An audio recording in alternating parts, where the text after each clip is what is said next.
You are now listening to Radio Free Dairy, your favorite show on the People's Airwaves. I am Dorothy, your beloved DJ. We're coming at you live from sunny California, where I'm joined by my wonderful co-host, Jordan. The Central Game Committee is here for more of the Jordan Power Hour as we head into the finale, most likely the finale, of Wanderstop. Ooh. We've been playing this for a few sessions now, and it's been a very charming little game. Mm-hmm. And I'm a little sad to see it end. But hey, maybe it won't. Well, hopefully it does, because we need to wrap it up before Mojave comes back. So, Jordan. Mm-hmm. Do you remember how in the last episode we had an issue where we needed Biteberry, right? Oh yes, you Yeah. you figured it out, I've heard. Well, we went all around the forest looking for pink seeds because I thought that was what I needed to grow Biteberry. So it turns out it's yellow and blue.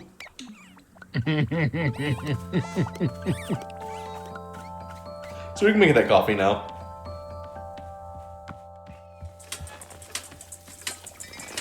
Do I have a coffee bean?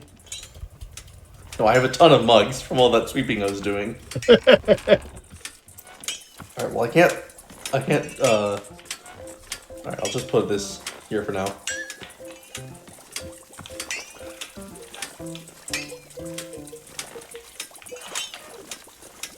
Dirty coffee. Alright, let's start setting this up.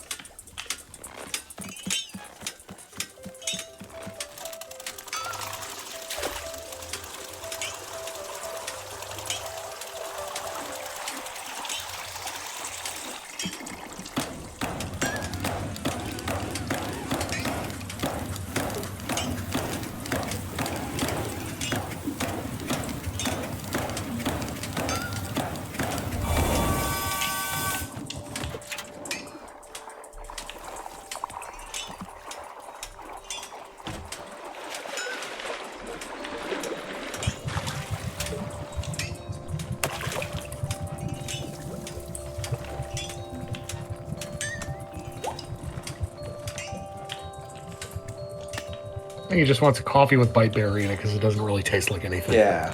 Yep. And that one is for Terry, who is the last of our businessmen. Yep. He's the last one standing. That man's got a presentation to deliver, and by God. I was Terry, right? Yes.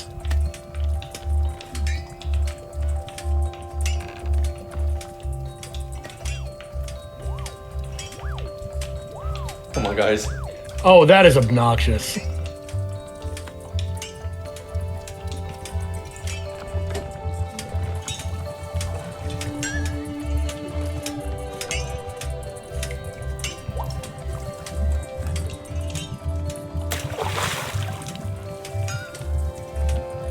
Blech.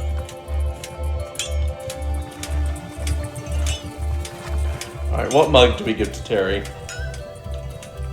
Man, I really wish we still had the dye mug. I wish we had the dye mug too.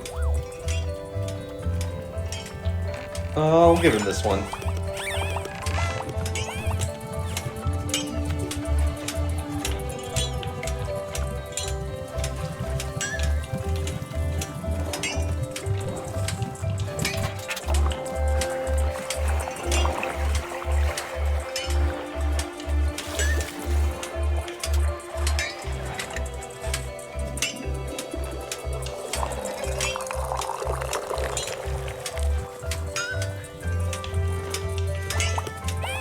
Oh yeah, the fluffin's all brown because we got them addicted to coffee.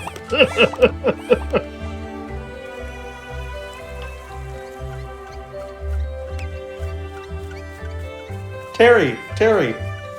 Hey, Terry. Here you go, coffee.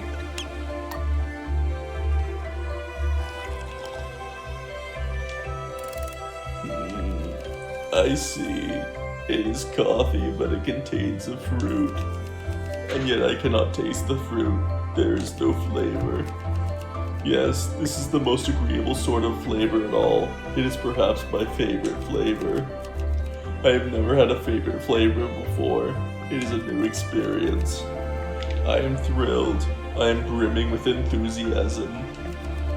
This enthusiasm will translate directly into my ability to deliver an effective presentation. My presentation will address the complaints about the excessive number of presentations. I can see that the subject matter of my presentation interests you. Yes, it was obvious. I could tell you were interested because of how interested you are. Due to your high level of interest, I will now show you the presentation. You will enjoy it. Please hold your comments during the presentation. Hello, I am Terry from the Services and Integrations Department. Hi, Terry. As I said before, please do not speak during the presentation. Fucking rude. I am here today to speak to you at the number of presentations that have been taking place across the company. Specifically, complaints have been filed regarding the excessive numbers of presentations. Why are so many unnecessary presentations taking place? That is what we have set out to answer. At best, we can tell, as best we can tell, a man who looks like this has been delivering excessive presentations. His motivations are unclear. His methods are precise. His resources are unlimited. He has been known to deliver presentations advocating for a radical increase in the number of presentations. This is misinformation. It is entirely possible that the man does not work at the company at all. Reports are inconclusive. He has to be from the clone building. Through collective action, we can curb the misbehavior of this man or anyone working with him. The process for reporting problematic individuals is covered in your core company onboarding workbook. Sorry, I don't see in my company workbook. I cannot have been any clearer. There is to be no speaking during this trial presentation. That said, I am distressed to learn that it is not covered in your company onboarding workbook. I'll let Janice know to have it fixed. Excellent. I will speak with her later about redistributing workbooks for new employees. This concludes the presentation. I hope I have demonstrated the severe nature of the problem at hand. I've seen this guy before. You have? This is serious news. When did you see him? He delivered a presentation to me just moments ago. Fascinating. I will record this information to use it as part of an additional presentation. This presentation was the result of extensive work. It is of drastic social importance. I have on me a spare picture of the man portrayed in the presentation. You may keep it if you wish to raise awareness of him and his actions. I will absolutely take that. Good. Please ensure that it is displayed in a prominent location. Bitch.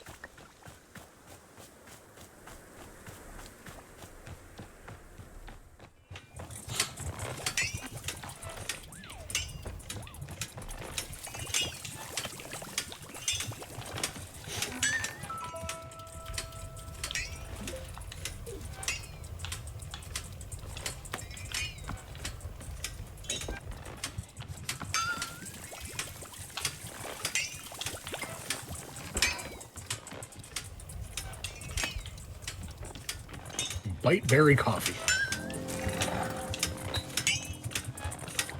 My favorite, blue coffee.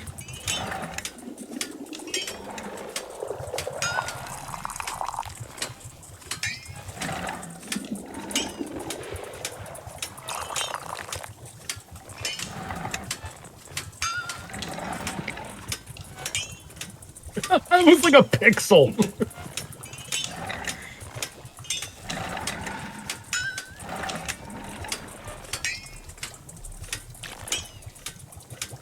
Ah, a perfect pour. Of course.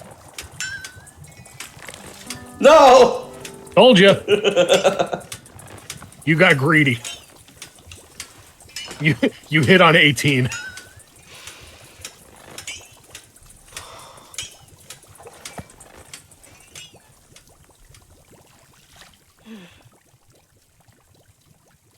coffee means. Oh. That blackberry really didn't taste like anything. Alright, guess we're making tea.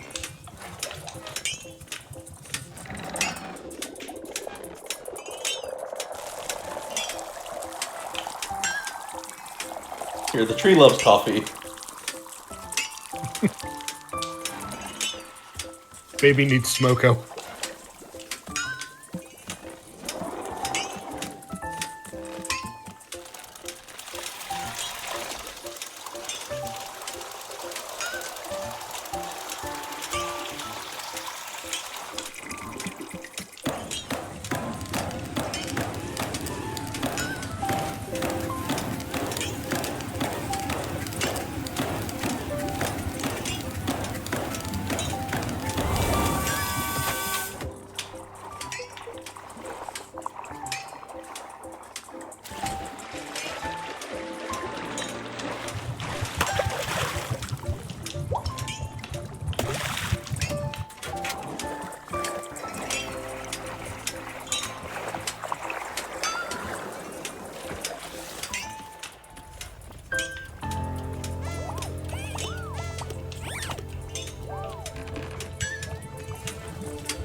Innocence. I hate that word. You know, sometimes I look at other people, and they still haven't learned this fundamental lesson about how everything comes from hard work. And I think to myself, that's innocence. That person is still completely naive. It's like they're still living in a dream where things are going to be okay. Things aren't going to be okay.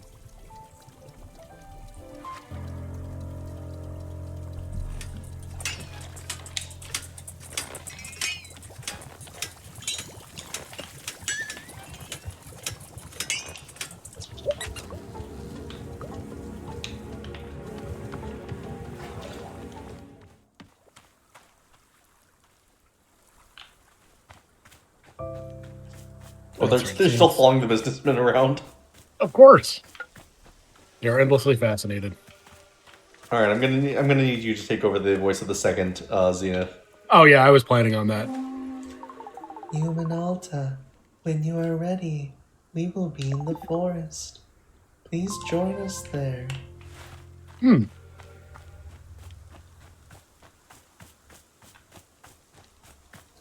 we're going to the forest.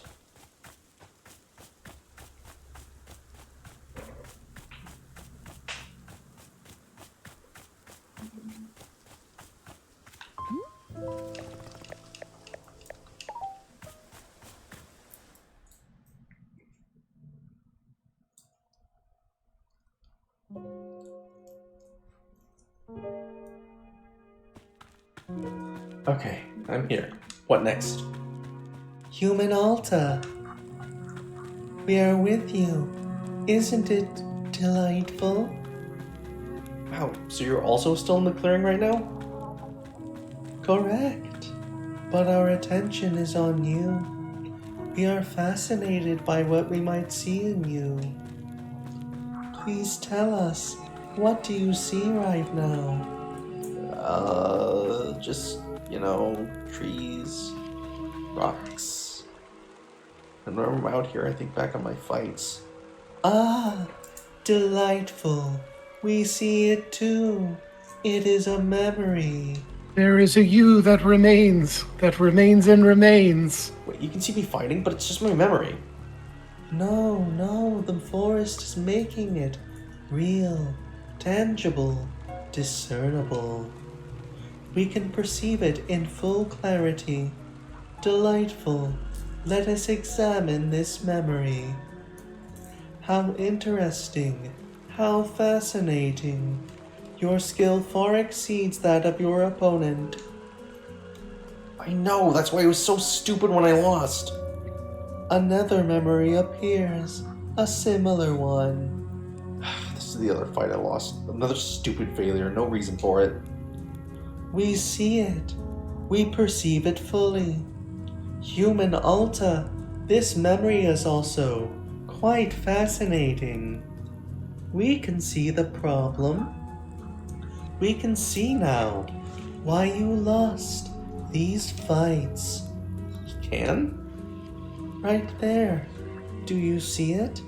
Your change structure. It is stuck. It is so Change sucks. structure? Yes, we see it clearly. It is attempting to move, but it cannot. What do you mean by change? Ugh. Oh god, I'm so tired. Just a second. Human Alta, are you okay? Yeah, just needed a second. I'm fine now. Go back to that memory. Tell me again what you saw, the reason I lost. We cannot see the memory anymore. It is gone now. But a new memory is taking its place. Tell us about this. What is this? Oh god. I tried to kill Master Winters. The only person who could have helped me, and I attacked her because of the person who looks like me. Human Alta, we see very clearly. In all of these memories, the problem is the same. Your change structure is completely blocked. Yes, no room for movement at all. Unable to expand, unable to advance. It cries for help. Fascinating. We believe that perhaps we can help it. We can try to move the change structure forward. Wait, you're saying it's the same reason I lost those fights and you can fix it? We do not know, but we can try. If it does not help, then... Human Alta, are you alright?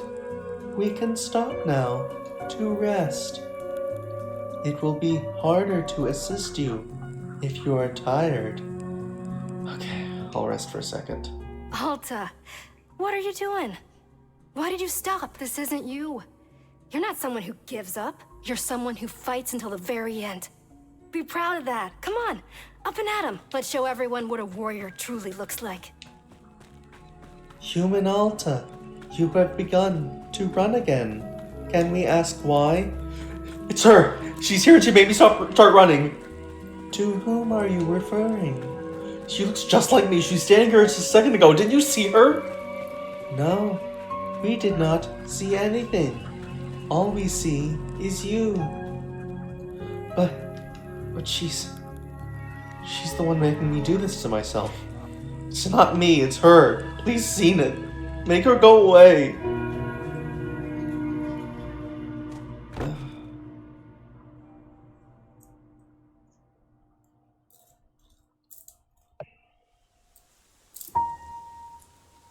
Oh, so Bora isn't there to meet us this time. Okay. No Moro.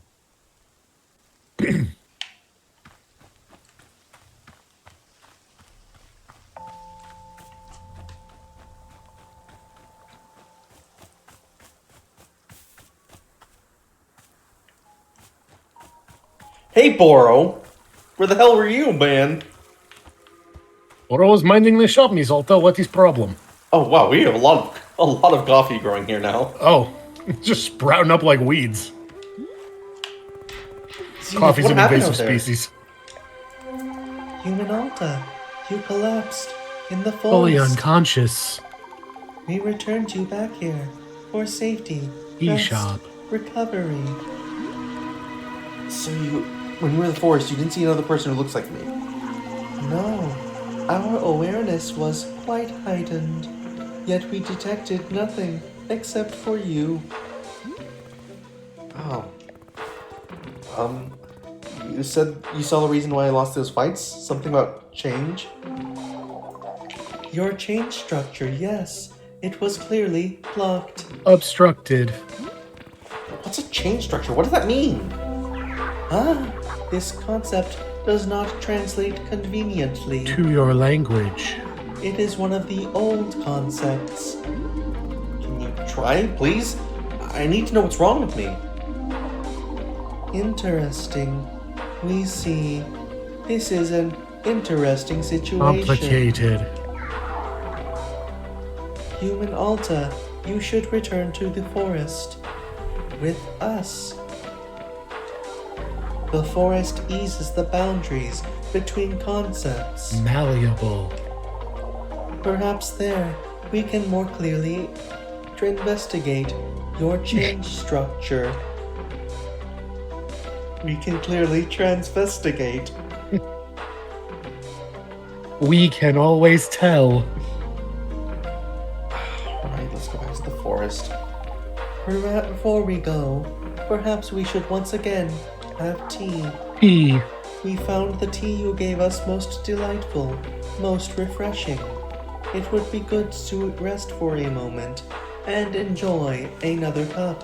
E. What flavor do you want? A flavor, yes. There is something which interests us. Flavor. Around your clearing we have seen them, the large plants, bearing fruit. We wish to consume it. You want tea made with fruit from a large hybrid? No, not the fruit, the plant. Oh my You want god. Tea made of an entire large hybrid? Yes, precisely. Precisely. This plant, you call it large hybrid. We detect an energy within it. The fruit it produces, so potent, so evocative. Dull and yielding. And the seeds, the unyielding essence of the plant, it is contained within the seed. We wish to taste this energy. To consume it. The plant, the fruit, the seed, all of it, in a drink. Yes, delightful. So you want tea with a large hybrid and its fruit and the seed that produced it? That is it exactly. Perfectly. How am I supposed to do that? We would recommend that you simply contain its essence. Oh, of course, duh. Yes, it should be quite simple. Rudimentary. Alright, let's see what the fuck the broken answers has to say about that.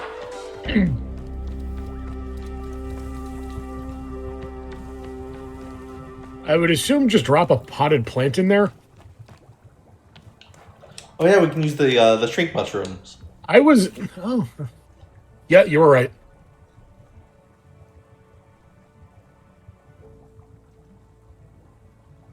Okay. Shrink rooms, pot it, put it in that plant's fruit and one of its seeds. Or, I imagine, the central seed.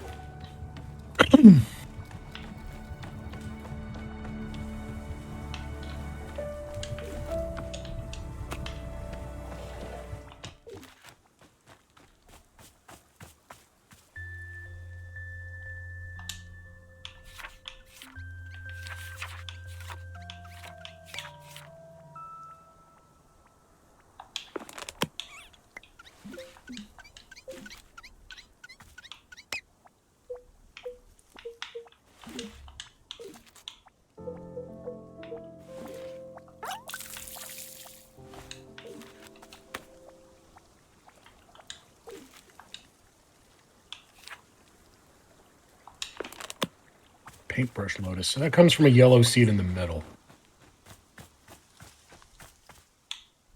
Okay, so we have plenty of those. Alright. Shrink room. Shrink room. Oh, new achievement. Rewarded. The devotion to the commitment. It will surely be rewarded. It must be. Yes.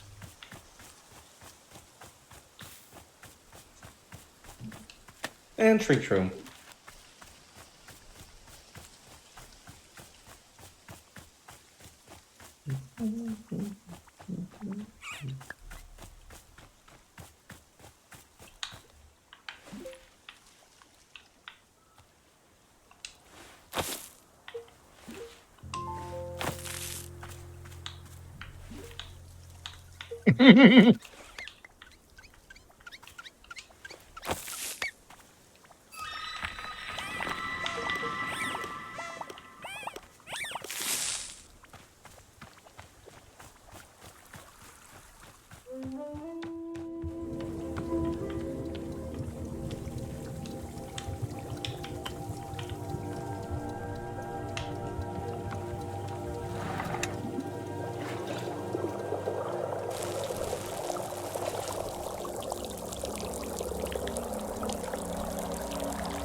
Still following him.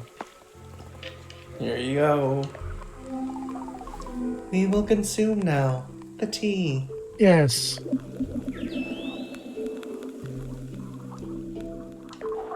Interesting. Interesting. This is it.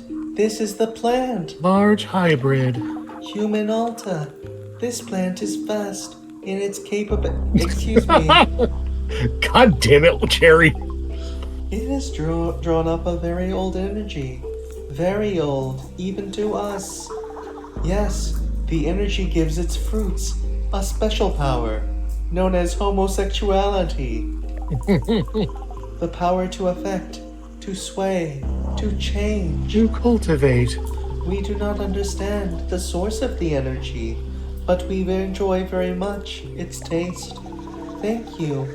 We feel ready once again to return to your goals. Your mission. Good. Still think you can help me? We will try. We will do our best. Our best. Let us now return to the forest, and we will examine your memories again.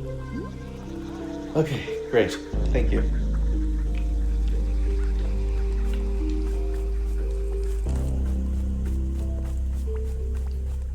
Is that Boro over there? Yeah, it's Borrow.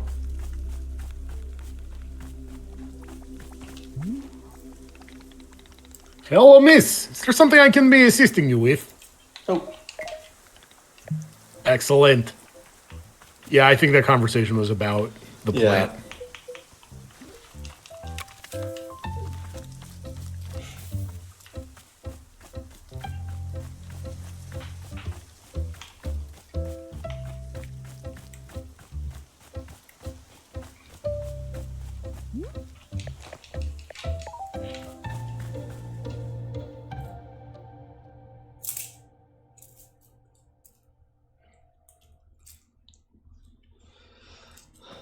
Alright, here we go. Let's do it. Zenith, I'm ready when you are. Zenith? Hey, are you there, Zenith? Where are you? What's going on? Where? Rest. I could rest for a second. What if I miss something? What if Zenith is out there somewhere? Or something else that could fix me? If anything's out there and I missed it, I'd never forgive myself. Zenith! Are you there? Hello? What's going on? Zane! Oh god. Oh my god, I'm just...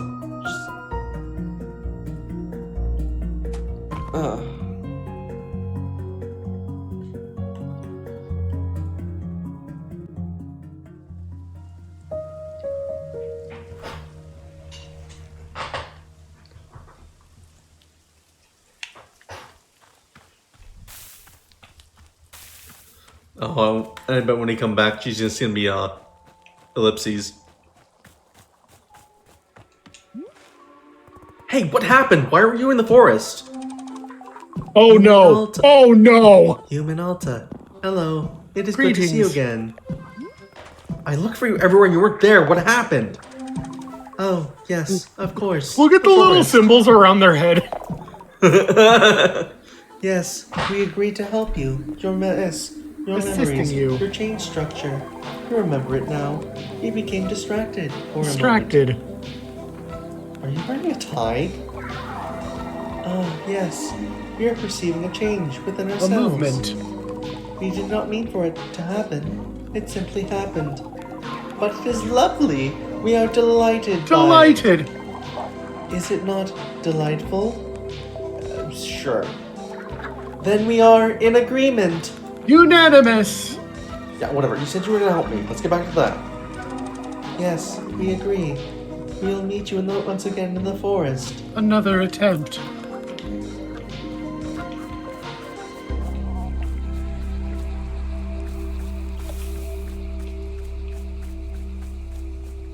I fear that Zenith has been consumed by capitalism.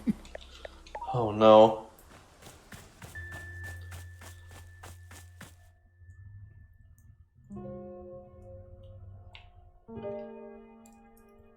Zenith? Are you there? Yes, we are here. We can see you. Good, good. Okay, let's do it again. I feel memories coming back and you'll be able to see them.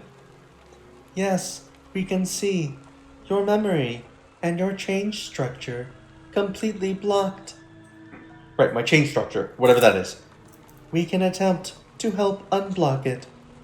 In order to do so, you must first focus on your mind, on the tension, this discomfort, this deficiency, the stricture. Can you do this? I don't understand. Do you mean that I should... hang on a second. Human Alta, we can stop to rest. It is important that your mind be sharp. Don't worry, I'll be fine. No, Alta. Not now. Come on. Are you sure you should be running? You seem quite tired. Zenith, look, it's her! Don't you see? She's making me do this! No, we do not see her. We only see you. Well, then what's preventing me from resting? Human Alta, if we are to answer this question, then you must keep your mind focused on the pain, the discomfort. I don't get it. Why do I need to think about pain? If the chain structure is the problem, then just make it go away. Get rid of the chain structure. Get rid of the person who looks like me. Trash all of it so I can live my life again! It would be unwise of us to just make her go away, please. I don't have the energy for this. You need to do what I can't. I don't care what it takes. Zenith, please.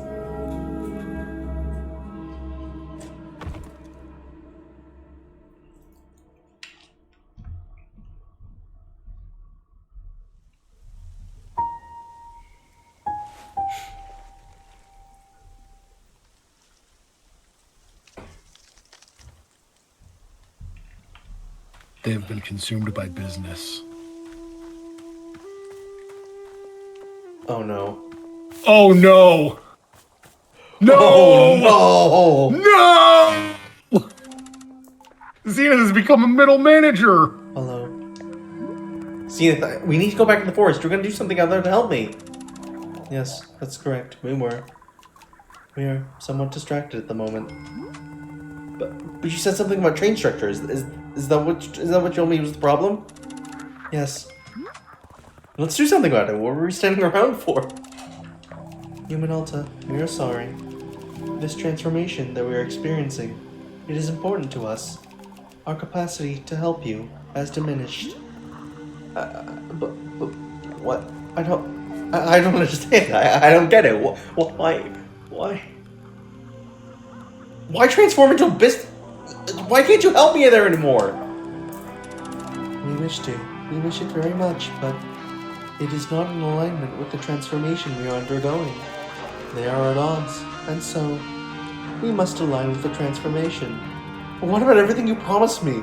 How could you just abandon that? You said you had an answer. You said I could be fixed. Human Alta, do you truly wish for us not to transform? To resist it would be disastrous. Can you understand? Okay, fine. I don't understand why you're changing, but then can't you at least point me in the right direction? Tell me what to do next. There must be something I can do on my own without you. Please! Just give me an action I can take.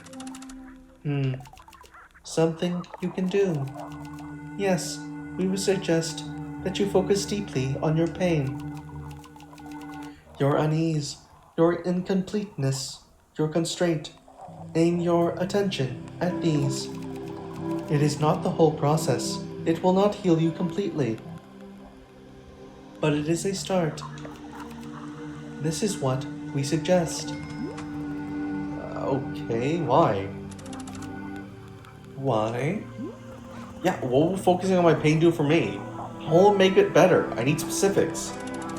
Why? There must be a reason it's beneficial, so what's the reason? How interesting. We have never attempted to explain this concept before. Please give a presentation. Please. It is difficult to explain. There are no words. Language is insufficient. But we could perhaps show you directly. Show me? Yes, the benefit of focusing on your pain. The initiation, the spark, the unfolding.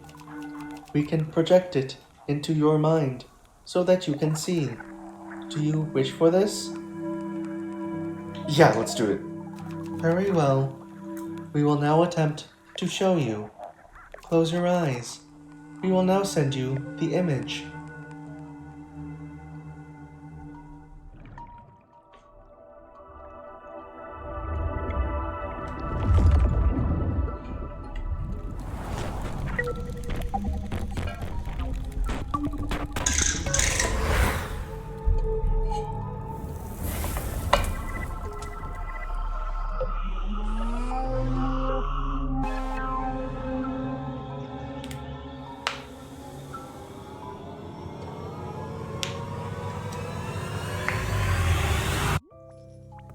Oh, what the hell?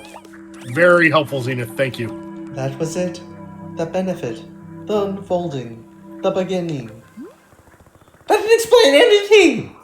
It was just a bunch of nonsense! No. You saw it. You perceived it. That is the answer to your question. No! That's not good enough! You want me to think about pain? Fine, whatever. But I need to know what results to expect. I'm talking about specifics, not blind faith based on a bunch of gibberish. Human Alta, what we showed you is the explanation. We realized that it does not make sense to you. We suspected it would not. There is no other way for us to explain it. We are sorry. So you're saying I just sit around all day thinking about what an awful person I am? I'm terrible, I'm a piece of garbage, something like that? That's what you suggest? Gina, you have the answers. I know you do. There has to be something more to it. You can't just leave me broken like this. I'm broken. We could show you the explanation again. Perhaps to see it a second time would help. Sure, might as well. Very well. Close your eyes. Is this going to be the exact same animation again? Yeah.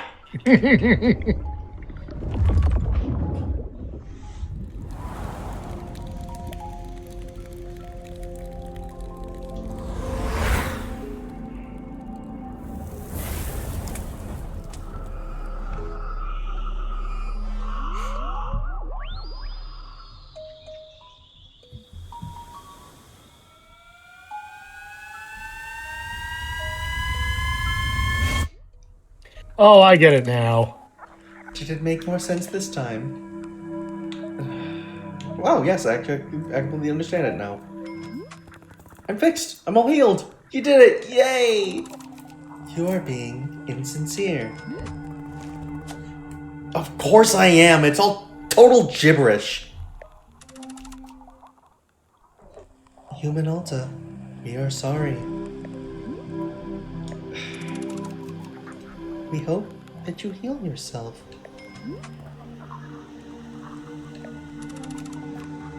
We are thinking of you. Fine. Okay, bye. All right, can we change the season so that we can get rid of these businessmen? So, Zenith, the space being, they were gonna fix me, and they didn't. They changed. Oh, goodness. And, the other thing is that Zenith couldn't see the person who looks like me. They insisted there was nobody else, that was just me. I don't understand how I don't want to be someone who would attack Master Winters for no reason. Yes, of course. If it's at all possible that the person who looks like me is another entity, something manipulating me, then that would be just so much... That would make so much sense. It would be much simpler that way, yes. If she were me, why did it zoom in on you for a second? If it were me... Because your camera got bumped. If it were me, why would she only have become visible to me recently? Miss Alta, I will tell you something about this forest. The forest is having many different effects on different people, yes. Perhaps you've noticed. One effect that it often has is to separate a being into fragments of itself. These fragments are, of course, still a part of the same whole, but simply made easier to view. Just a little space in between the pieces, a little breathing room.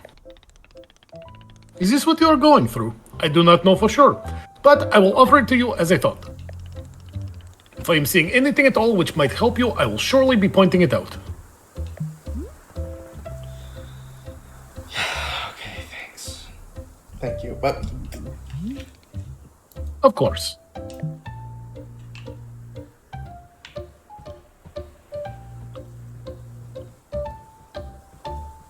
Oh, don't tell me. Something tells me they're going to stop talking to you. Oh, Wait. no. That's a Wait. fifth one. There's a fifth one. No. Or maybe that's Zenith. No, it's Zenith, look. Oh, dear God. Oh, God, it's It's an RGB businessman. Hello. Zenith? Hello, I'm Gary. I'm a man of business. I'm looking for the boardroom. I'm delivering a presentation, so I cannot be late. So you really don't remember me at all? Remember you? Yeah, you used to be Zenith. You were this incredible multi-dimensional space being. I have questions about the other four now. Yeah, hold wait, hang on. You figured out what was wrong with me. You had the answers. You were going to fix me. I don't even know what you were going to do, but it was something you knew what to do. And then you changed. And I don't get what you had to do. He's still floating. Oh no, he's just bouncing a little, rosing a little. And I don't get why you had to change. I don't understand it. You were going to heal me. I was going to be able to fight again. I was going to live my life again. I wasn't going to be weak anymore. I've never felt weak like this. I know exactly how I'm supposed to be. I can't do it. Oh my God, please. Don't go away. Let's see. No, I don't remember this. Unfortunately, I don't have long to talk. I needed the boardroom. Perhaps you'd like to read my presentation? It is a presentation held over the board. Sure, whatever. Very good. I don't know how to deliver my presentation. Hello, I'm Gary from Managing Governance and Strategic Metrics of Operational Division. Presentation today concerns the customer equity returns compliance metrics from last quarter. Here you can see the I was waiting for this! Results. These results are consistent internal projections all across all divisions. Next slide. Oh, I am out of slides. This concludes my presentation. Thank you. Would you like a physical copy of last quarter's results? I have several thousand copies of it on me. Alright, I'll take one. Be sure to play in the RX frequently, visit my relevant shareholders. And this time I'd like a coffee. May I have a cup of coffee? Yeah, alright. What kind of coffee do you want? Just regular coffee. Fine. Regular coffee coming right up. Thank you. I'm curious about the current batch of tea. Have some for yourself and then give it to at least one Pluffin. Is my request.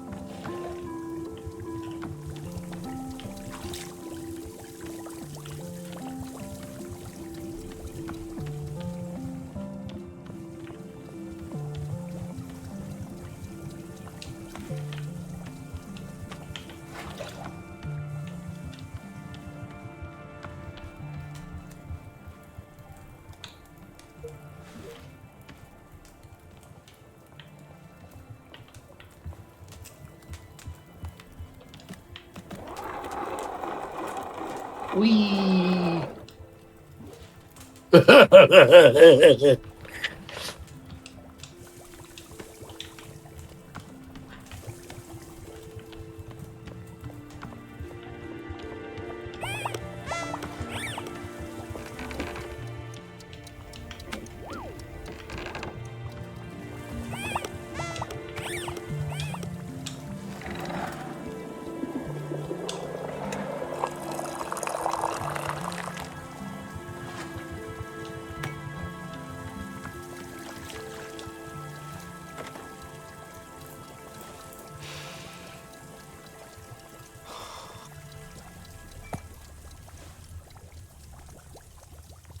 Huh. Zenith said there's, what, an energy in the plant? I can't really taste anything special. It's just like bitter. With all this mystical stuff, I can never tell if it's nonsense or if I'm just missing it entirely. Am I supposed to feel all these magical energies and echoes of spirits or whatever? I don't get it. I don't feel anything. I don't feel mystical or divine or whatever it is I'm supposed to feel. All I feel is tired.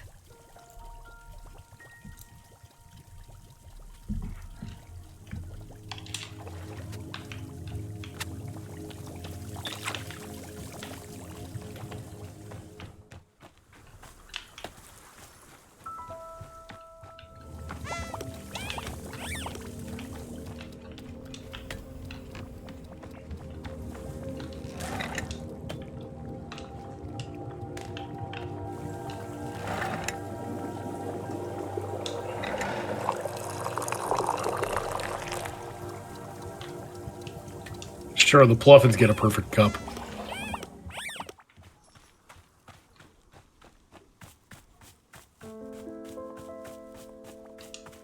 Hey, buddy.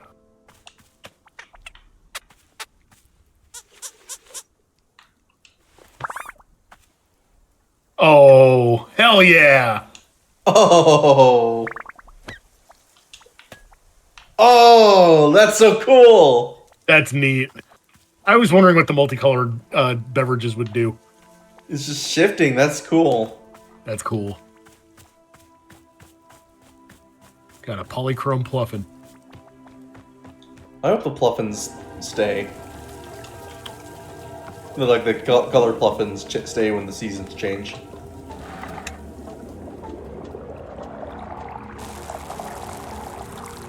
Alright, we're pouring the essence of plant onto the tree.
Where you at, Gary?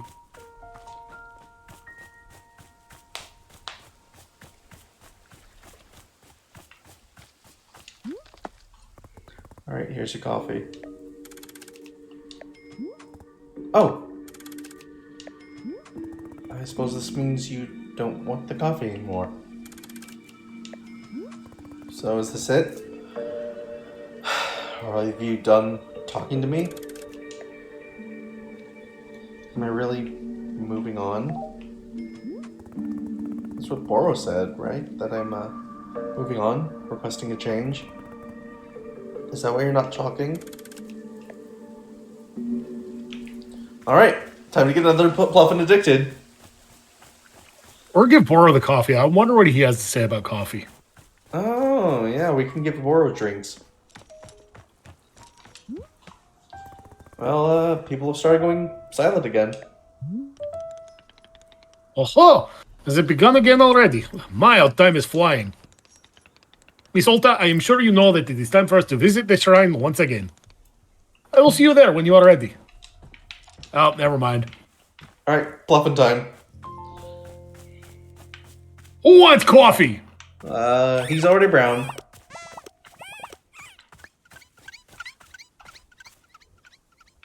Oh, That one's already bye, brown buddy. too. He's hyped up.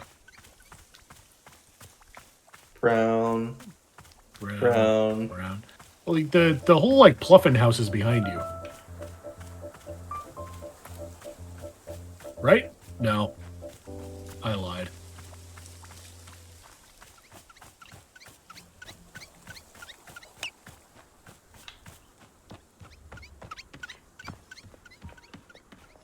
Are there no more Pluffins? There's no way we got them all hooked on coffee.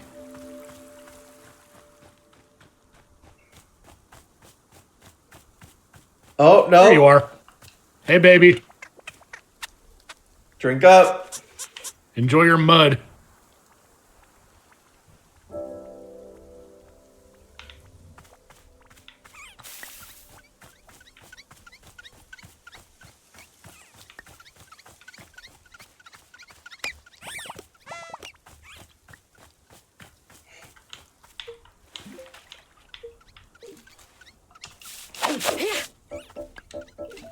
Ooh.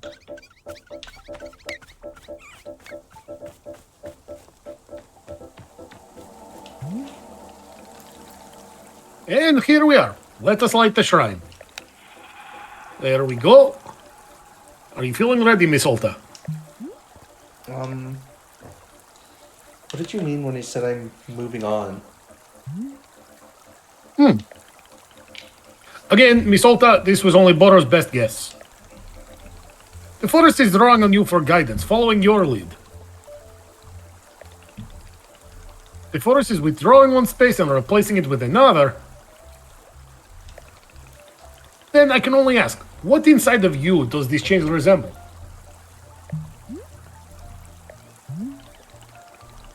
That is truly all I am knowing. Anything else is for you to decide.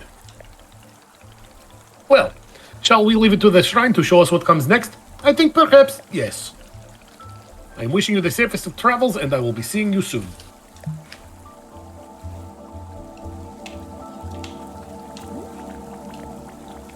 Or was there a way to get more picture frames? I used all the empty ones at the shop. Ah, how artistically forward of Miss Alta. Perhaps museum curator is in your future. But to answer your question, no.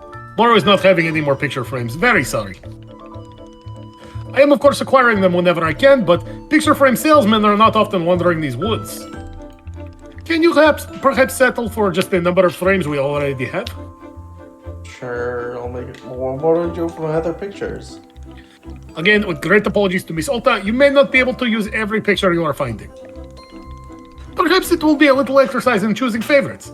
Yes, a select few photos which call out deeply to your soul. Personally, Boro is so indecisive that I can never pick favorites. That's why the frames are all empty when you arrived. But one day I will be getting over my artistic decision paralysis, surely. Yes, it is not too late for museum curator to be in my future as well.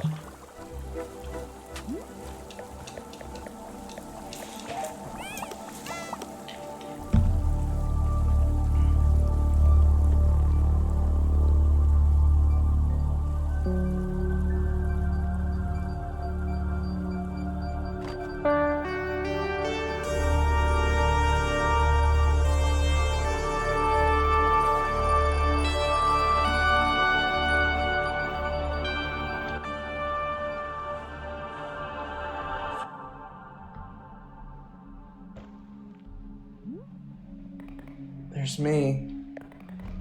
And there's her. Right back. Are we the same person? I don't want her to be me.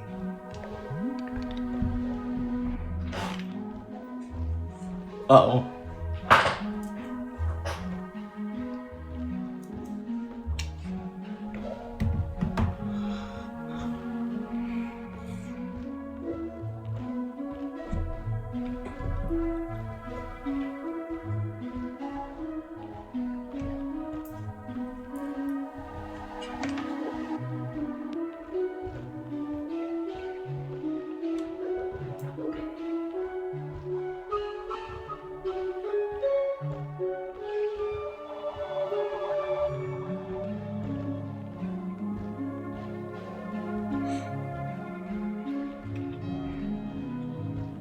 Well, that's exactly what I was afraid of. Yeah. Why not, Miss Alta?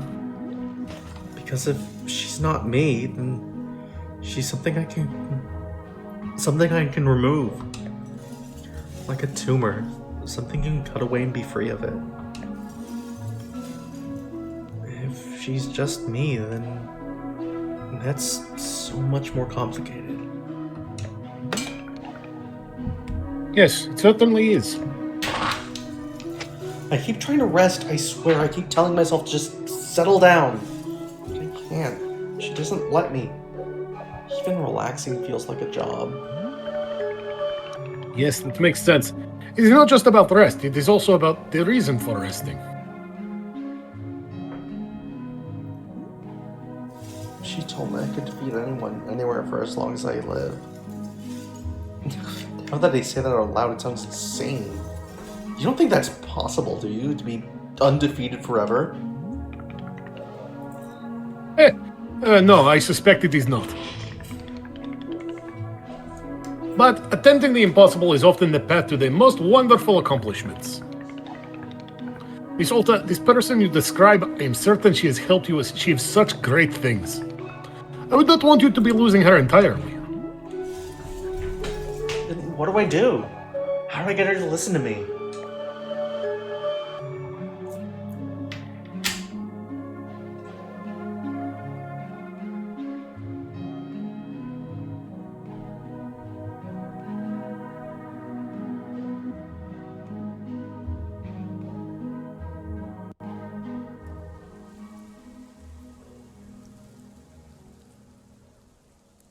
It's rainy.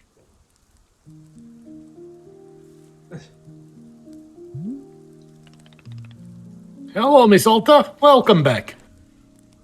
We are once again in... Wait. What is it? I'm feeling something. A feeling that is coming from the forest. Miss Alta, I believe that this will be our last time here in the clearing. What? Yes, it is an almost unmistakable sensation. A conclusion to it all. Quite soon. So I'm going home? That is what I'm guessing, yes.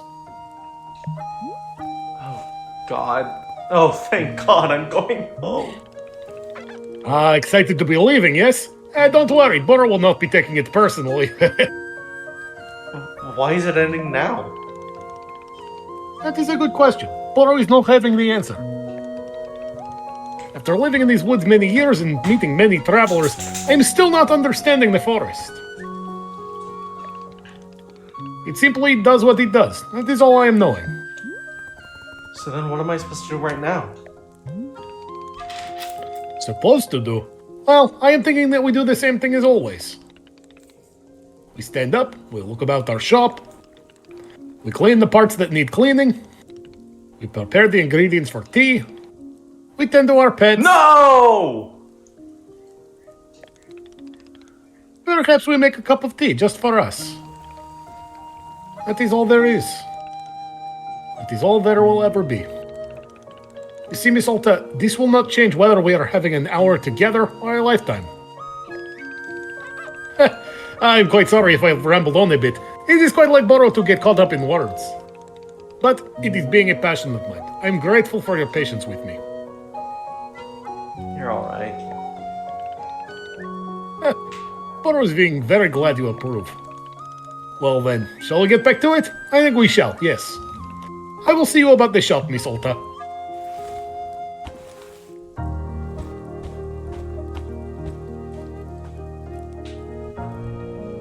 So I wonder if they're even getting any customers.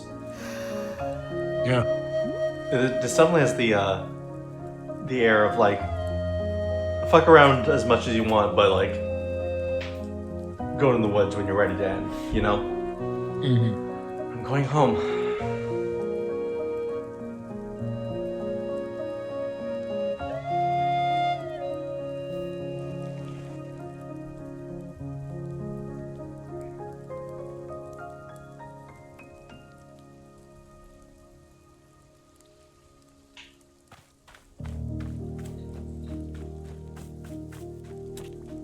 Why are they green? No.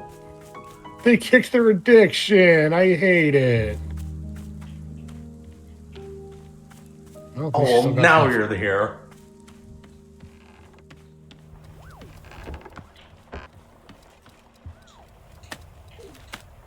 Oh, I just realized there's a photo frame in here that we never used. Oops.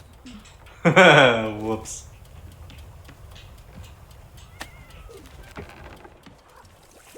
Let's see. What stations do we have now? We have Cat, cow, and horse. Oh boy. Cat, cow, and horse. You know what? One more time for old time's sake. Yeah! I'm switching it to horse. Crank up that horse.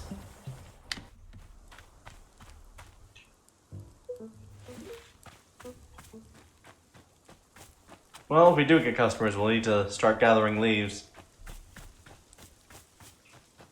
Can't hurt. If anything else, we can pass some time until the next Dirk Warhard novel arrives. Oh, I hope we get another Dirk Warhard novel.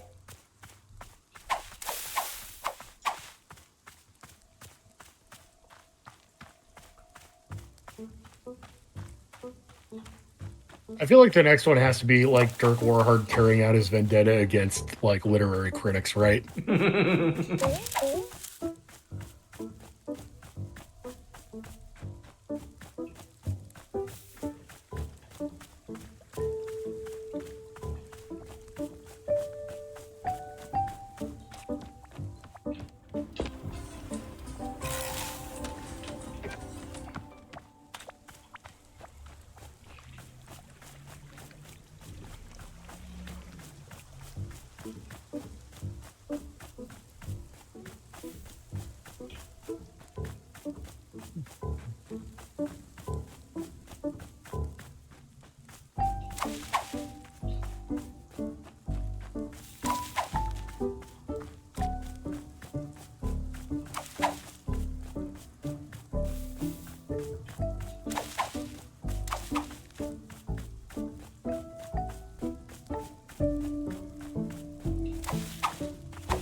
Oh, those are pretty.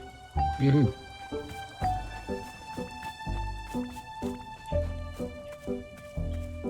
Oh, this looks like a new fruit that we haven't done yet.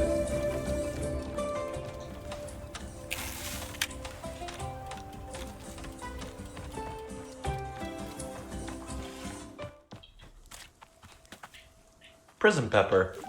Hmm.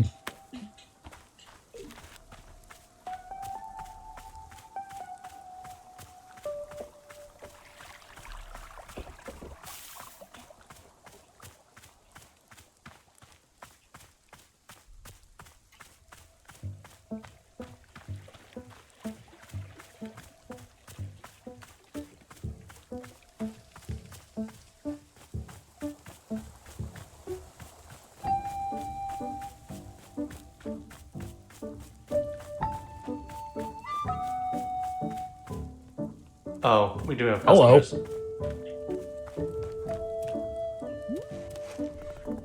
Hi kid. What are you doing out here? Bang! I shoot you. You're dead. What? You're dead. I shot you with my gun. Yeah, ow, no, I'm dead. I did it. I win. Mine. All this stuff is mine now. Everyone sucks except for me.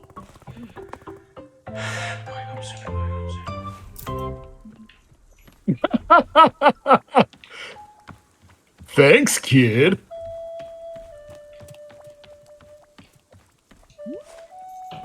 Bro, there's a child running around the clearing.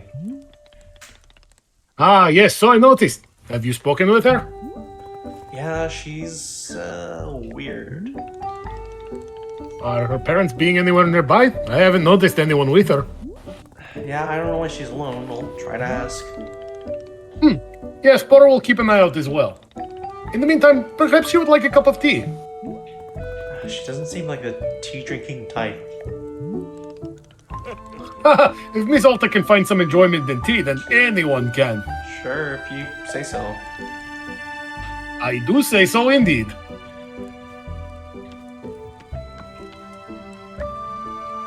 I think Boris still got something for you. And the kid doesn't. Alright.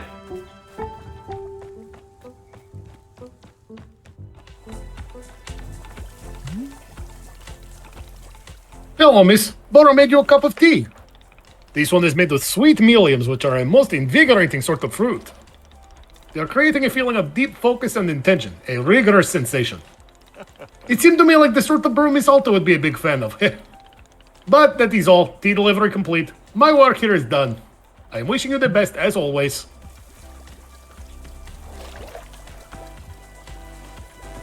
Oh, Boro, we're really in it now.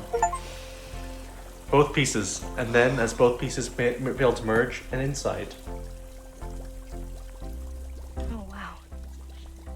This really does make you feel more focused, more alert, more... This is just coffee. Actually, this is exactly the way I always feel during a fight. Because before a fight, your mind is just a jumble of noise. It's like a swamp, and you can't make anything out. And then, the fight starts, and things quiet down. And suddenly, focus kicks in. There you go. Now you're on track. Now you know what to do.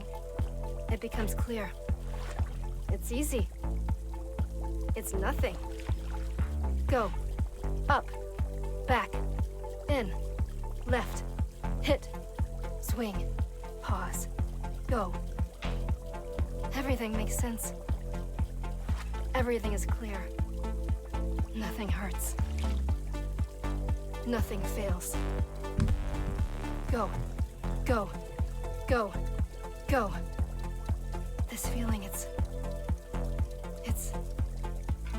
her. The person who looks like me, isn't it? Yeah. This is her. God, I love this feeling. This is just... it's how I feel alive. I don't want to give this feeling up. Please, can't I keep this incredible feeling somehow? I can't lose this.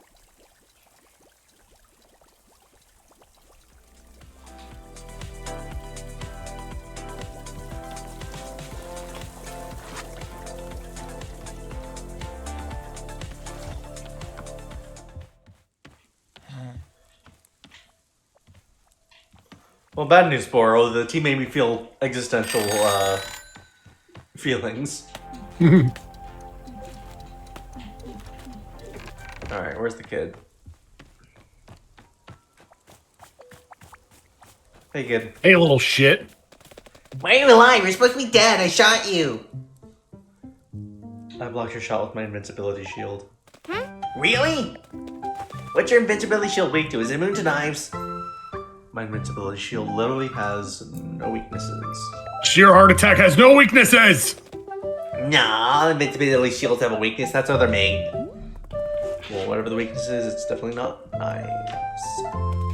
You sure? I think it was what you say was knives. I just double checked and it's not knives. You gotta be weak to something. Hey, what's your name? Poop. Your name is Poop. Please change the title card. Damn it! You said poop. You guys just say poop. You sound so stupid. Is that actually your name? It's what my name? You know what word I mean. I don't. What word? I'm not going to say it. Say it. Say poop. No. You suck. You're the worst. Are you like 9 years old? Aren't you all too old for poop jokes? No, I'm 100 years old. She just and you'll said it. never kill me no matter how hard you try. Oh, she's a Fire Emblem character. Try to kill me. No. All right, here I come. Dodge your attack. I'm not attacked. Escape plane. Vroom. Okay, good talk. This kid sucks.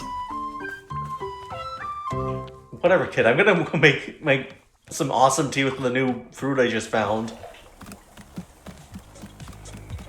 And you can't have any.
There's a move in grappling called the triangle choke.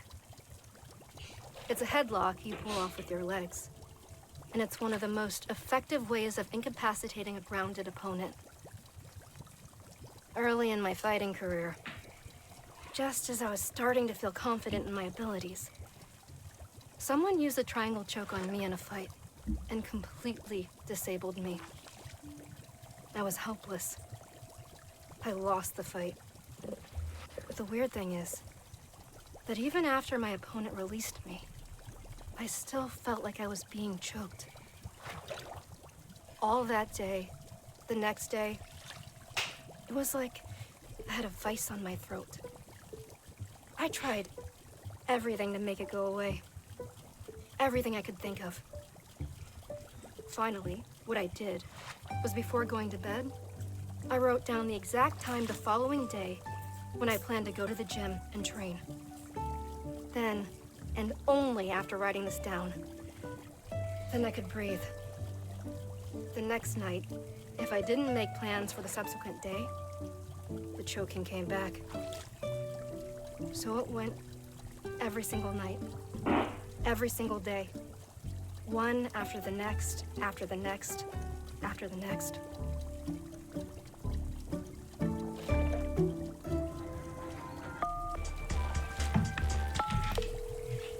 Ah! Hello! Jesus.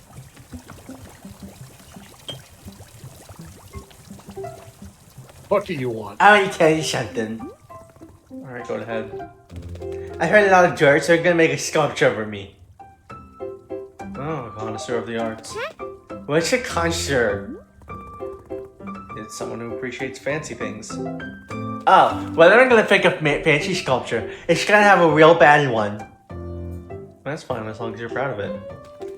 No, I'm not gonna be proud of it at all. I'm gonna hate it. Hey, where are your parents? Are they nearby? Parents are dumb, so I'm gonna be my own parents from now on. Yeah, well, where are your actual parents? What? What is it? I don't know, you're just kind of old or something. Well, you're old. Yeah, I'm super old and stupid. Well, so you admit it. Yes. Yes! I'm the king of old people. Every old person has to do whatever I say. By the way, are you sure you want me to call you Poop? I can call you Poop if you want. Monster! Is that your name? Yeah, I want to be a monster.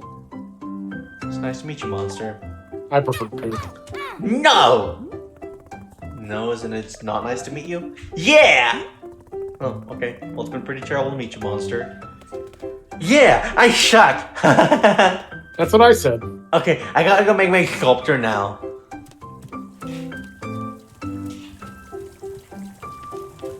Pigman ass.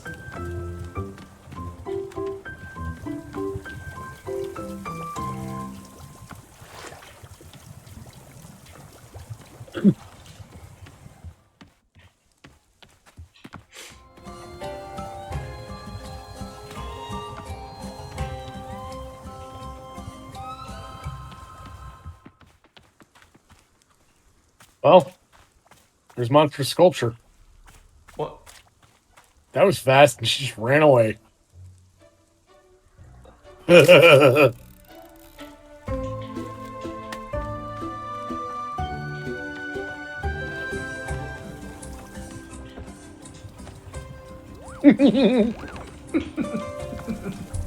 Always good to remind yourself of the things that are important in life.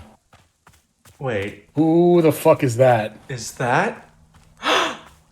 Oh my god! Oh, yes! I was wondering if this was gonna come back. Whoa, Nana, you're back?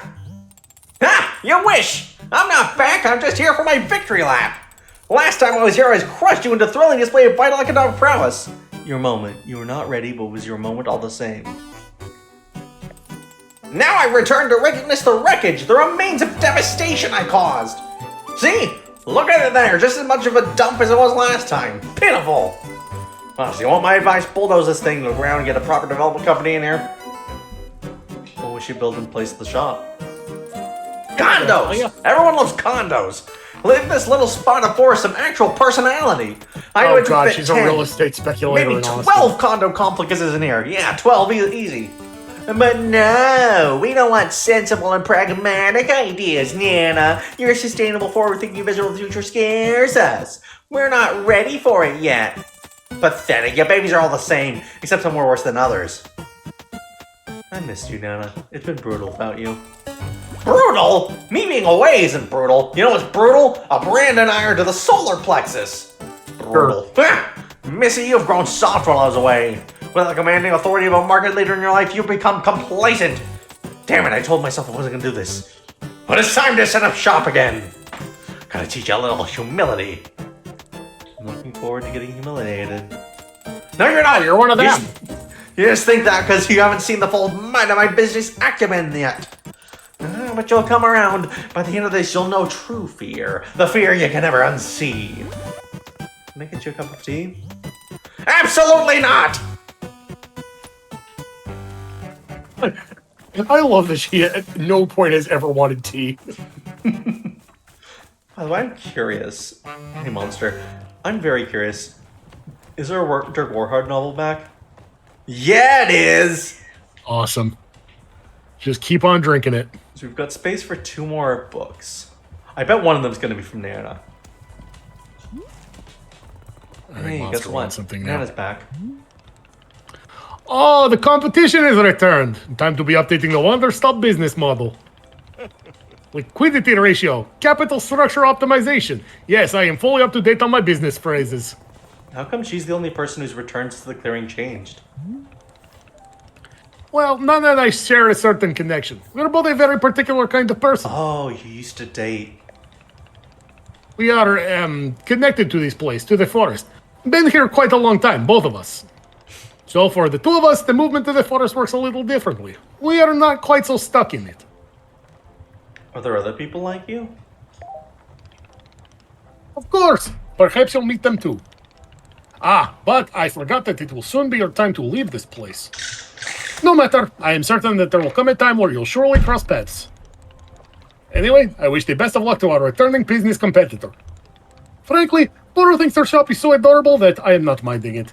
But we will see how I feel about that if she really does run us out of business. Oh, looks like we've got new people. Hey, monster. I drew a picture on your building.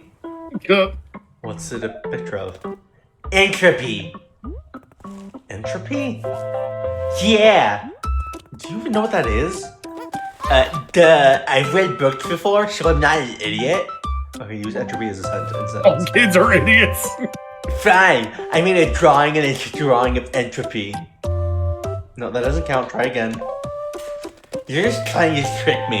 You don't know what entropy means. I do know what entropy means. Hey, what's this stuff you're making that big machine inside? The big glass, it makes tea. What's that? Tea? You've never had tea before? No, I hate it. No, you hate it, or you've never had it before? I've never had it before, and I hate it. I'm gonna get you a tea. You should at least try it. Okay. What kind of tea do you want? What flavor? Make it gross. I want to be super gross. Sure. Gross tea coming up. Okay, Book of Answers, what do you got for me? What does gross tea mean? Did you throw Pluffin in there? Put anything you want in this one. Alright, just give her what you got.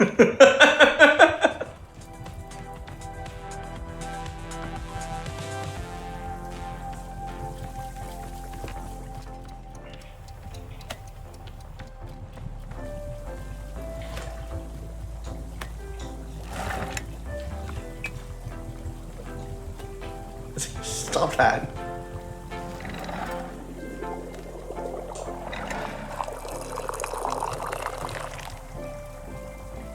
Perfect Pretty cup good of on the gross perfect tea. pour. Where the fuck did you just go? Here you go, gross tea. What is it? Just a cup of liquid? That's what tea is. It's just flavored water. This sucks. Tea sucks. No, it doesn't. Just try it. Can I get a different one? I worked hard making this one for you. Just drink it. Nah, I gotta do stuff. Bye. This little turd. Borrow here. Borrow. Have some tea. Apparently, the kid is drawing weird pictures on the shop. Was the shop now? Is that okay? Boro feels this is a moment for Miss Alta to make an authoritative decision. What do you say? Is drawing on the floors of the shop permitted? No. But there's no possible way this kid will stop making weird drawings. Well then, I would suggest you grab our trusty broom and sweep them away. I imagine they'll come off easily. Is that the only solution? Just let her do it and clean up afterwards? Boro has found that it is often much more work to be convincing customers to follow the rules. But this is only my personal and managerial style. I will leave it to your discretion, Shop Director Alta. Hey, Boro, you want this tea? Oh. Hello, miss. Boro's having yet another one of his silly ideas. I'm feeling like the pots inside of our shop are looking a little bit barren.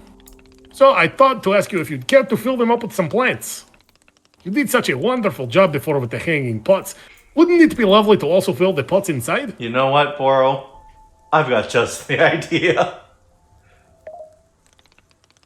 Lovely. Any plants you do the trick. I will let you decide which ones. You can just be filling the big stationary pots. No need to fill the smaller ones. Unless you really want to. While you're doing that, how about if I draw up a little picture for you? Boro is not much of an artist, it's true, but I am enjoying drawing from time to time. Once you filled up our shop with lovely plants, come see me and I will give you whatever I've managed to draw.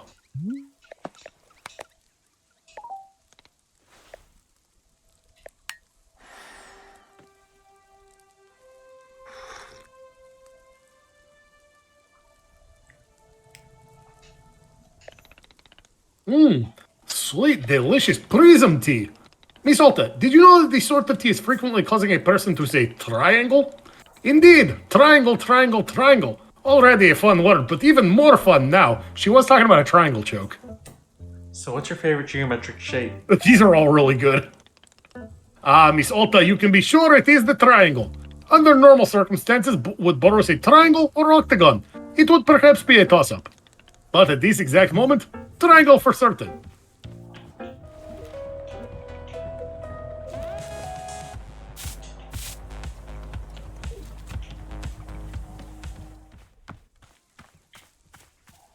I need you.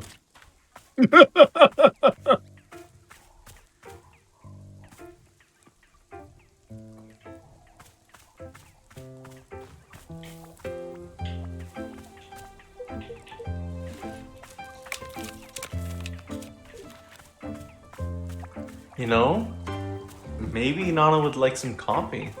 Oh my god! I still have no idea how you can set up so quickly. Come on down! You know you want it, losers! I got goods, I got products. You've never seen so many goods and products!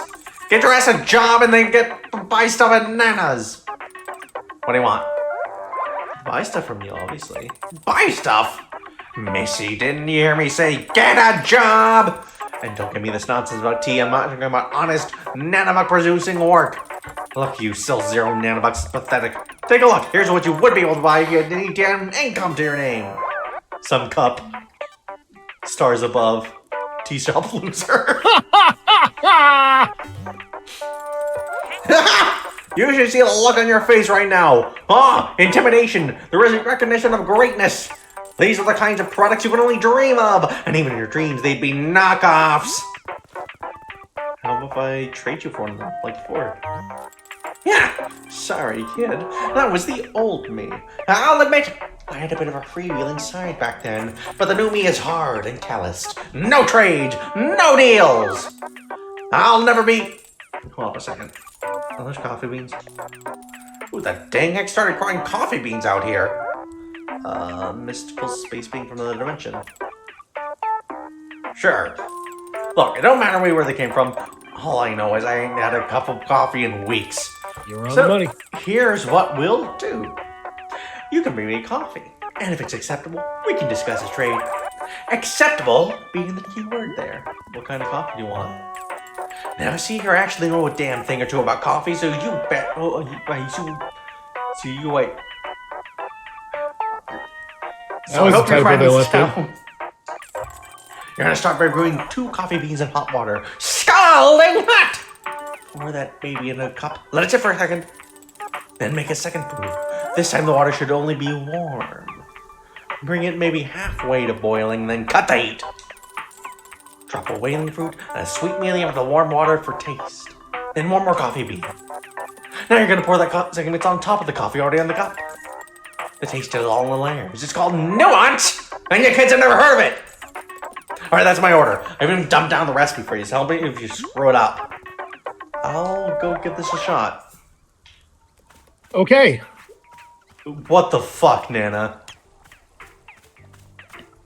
So half a cup of 2-bean coffee. And then layer it with coffee, whaling, and another fruit I'm forgetting. That's only like 1. Well, we'll figure it out later, because I think I know what just happened. Hi, howdy, Yeah. book lovers. It's the Book by Mail Club again. Wowee, that analysis of Dirk Warhart branches was a real bummer, wasn't it? I don't know all that. I didn't know all that, and I frankly didn't need to. Tell you what, let's ignore all that dreary nonsense and just enjoy no good old-fashioned Dirk Warhart novel. This one is called Bullets Forever, and I can't quite figure out how to prove Dirk Warhart feels this time.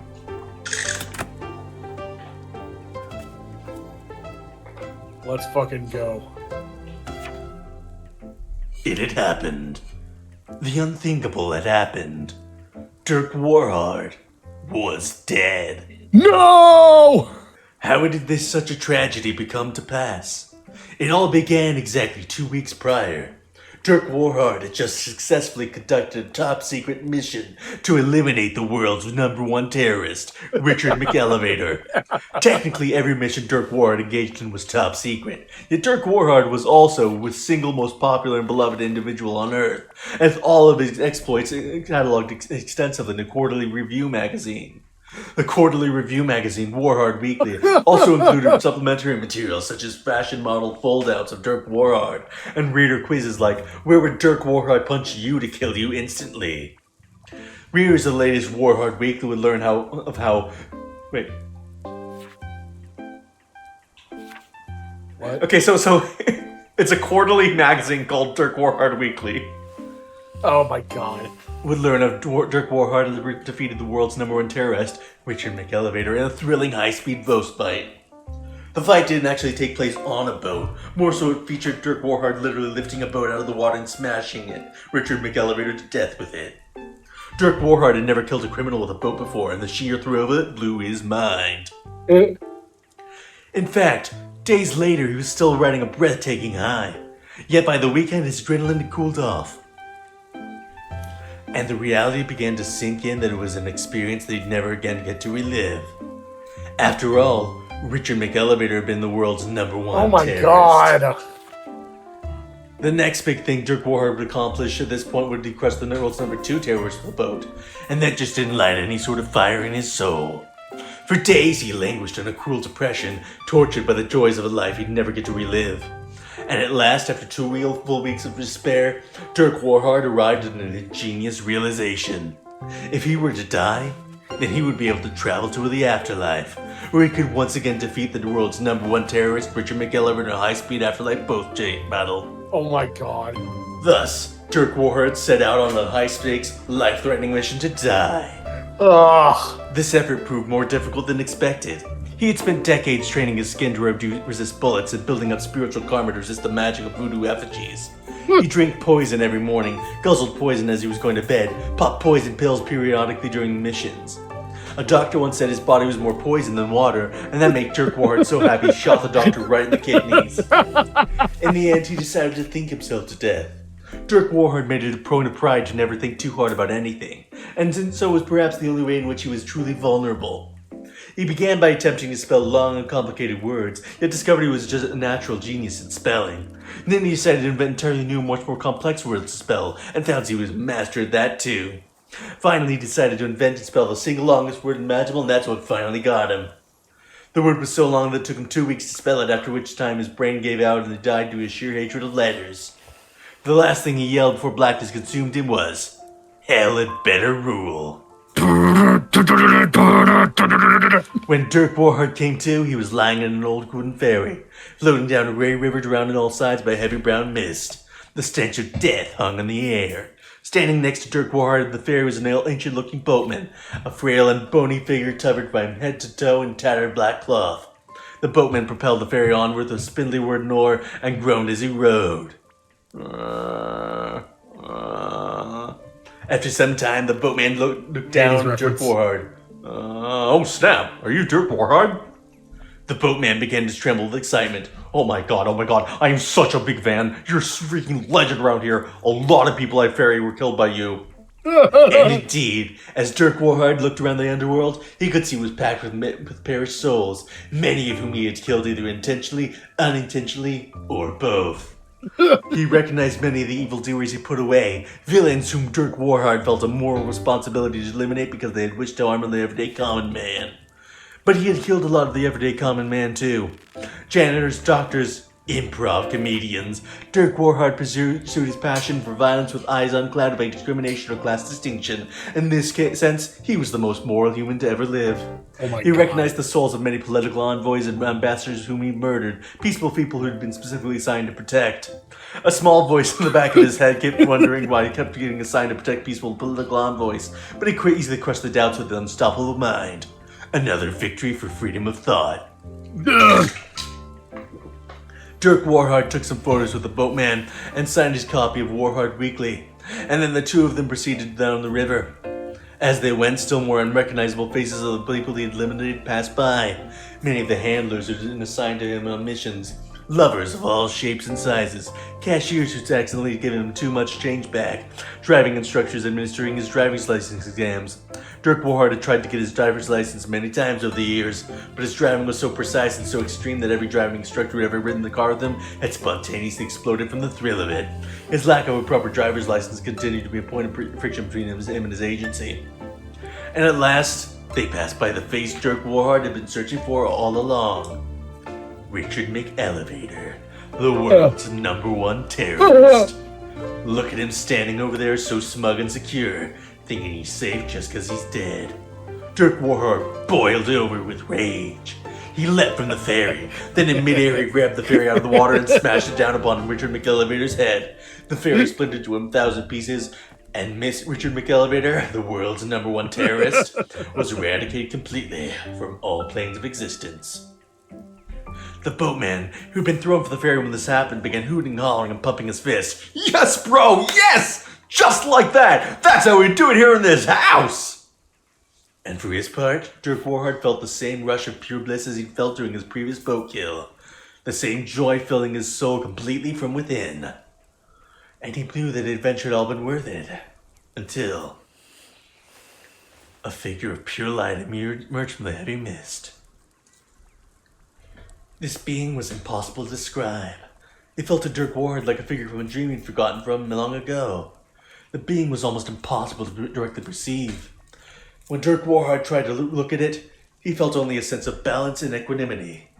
In the center of this being floated the essence of all things, of light and dark, of the beginning of time and the end of creation. This being both existed and it did not exist. And when it spoke without speaking. Dirk Warhard, said the being of light, you have come to the land of the perished, and you have destroyed a soul. You have eradicated life, not just from the mortal plane, but from all existence. The being floated in all directions simultaneously, illuminating the landscape. All things are bound by eternity.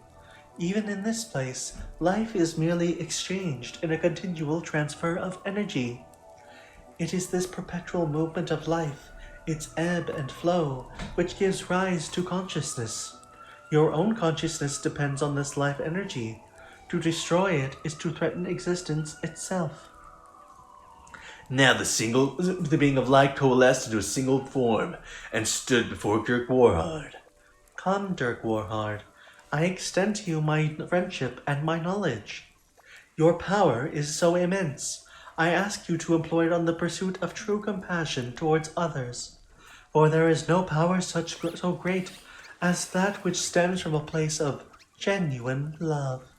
I wish this for you. Let us walk together, and I will show you the balanced nature of eternity. I will grant you insights into compassion which binds our... But the being of light was cut short, because Dirk Warhard had punched it directly in the groin. This was a shock to the being because it didn't even know it had a groin. How is this possible? It said. I am the infinite. I have no body parts. I am not... Dirk Warhard punched again square in the nuts. The being of light doubled over in the most extreme pain it ever felt. Literally, it's bringing love break its legs from The Simpsons. Yeah. How? This isn't possible. Now Dirk Warhard throat chopped the being of light. It gasped and sputtered for air. I don't breathe. How? Dirk Warhard clambered up to the being's shoulders, put an arm around its neck in a headlock, and slowly twisted. Send me back to the land of the living, he screamed. Send me back where I twisted until you snapped like a twig. He applied even more pressure. Please, no, gasped the being of light. Please, I'll do anything. Please let me go. The being of light pulsed with a golden glow, and Dirk Warhard felt his body begin to rise. He let go and ascended upward out of the heavy brown mist back toward the land of the living. The last thing he's ever heard were the being of light breathing in huge heaving gasps and the bony boatman yelling, "Are you freaking kidding me, bro? Yes! Yes!" What? When Dirk Warhard returned to his body, he discovered the adventure had been given him a new perspective on life.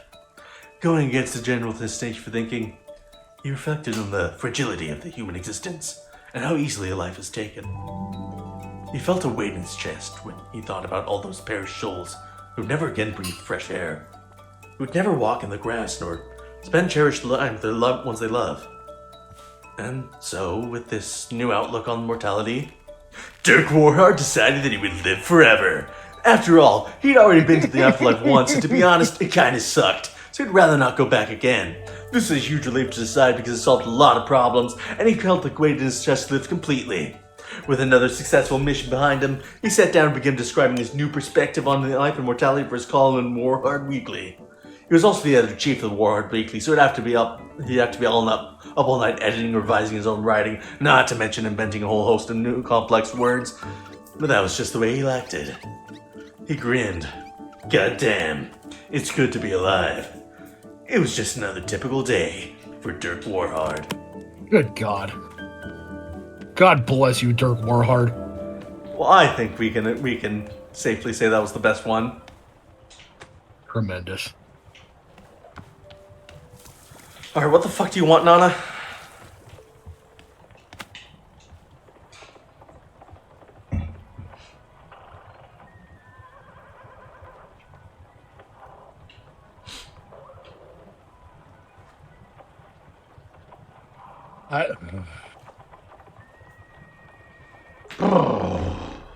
Okay, it's not that wacky, but like it's also not ideal. Yeah, does it want me to fill it all the way up? Okay, pour any amount of it. So, what I'm gonna do is just empty the whole thing onto it. Alright, so we need 3 total coffee beans, right? Yes. Alright, and we have 1. So we'll collect 2 more.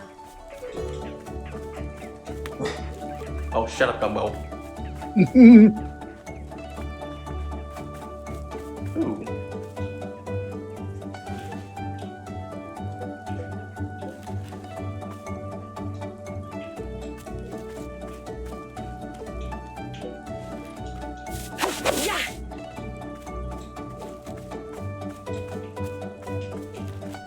Alright, put these in the washing machine. And then I'll start on those fruit. Oh, it's Boro! That's cute. I'm leaving that one. Gumbo! Gumbo, calm down. Gumbo!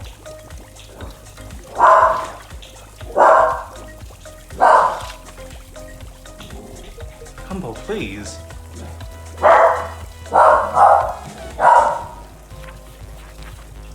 Alright, wailing. Yellow and pink.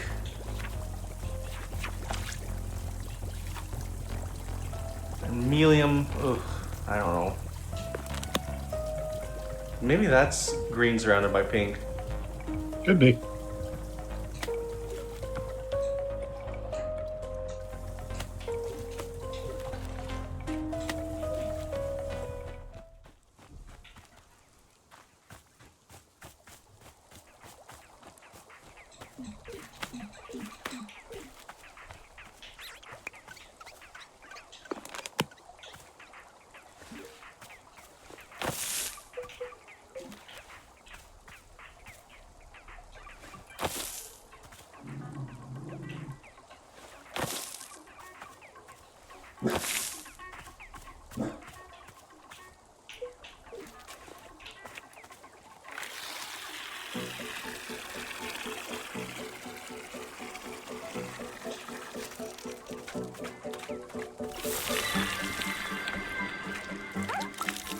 Yeah, I was right.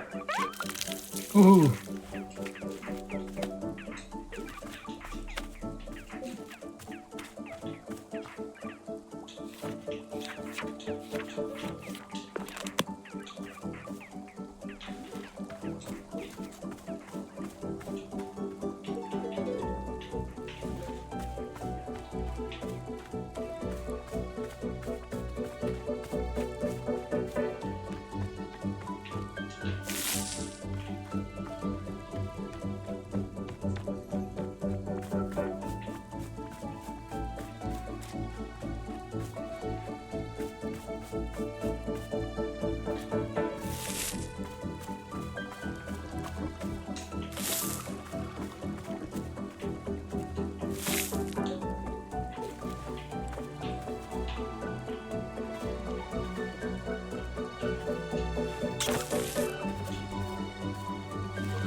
Oh, we got a package.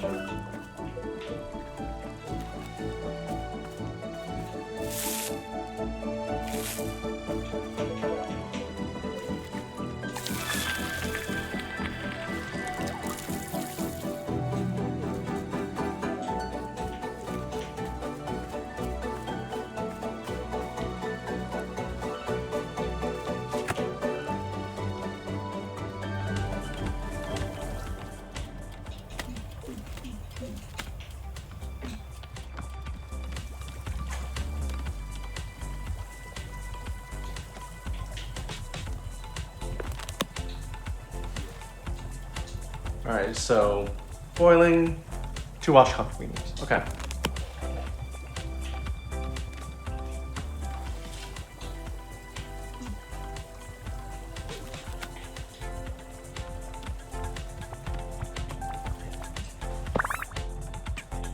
What do you have?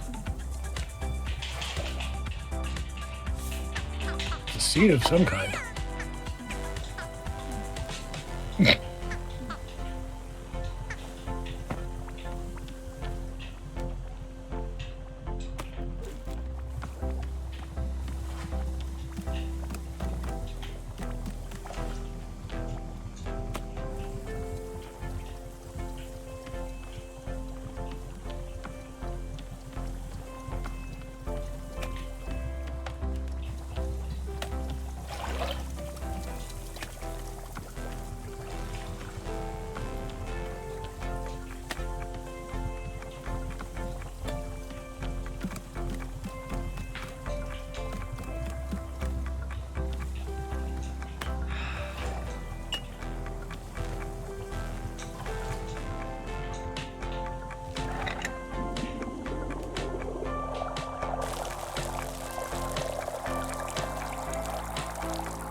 Here's the coffee.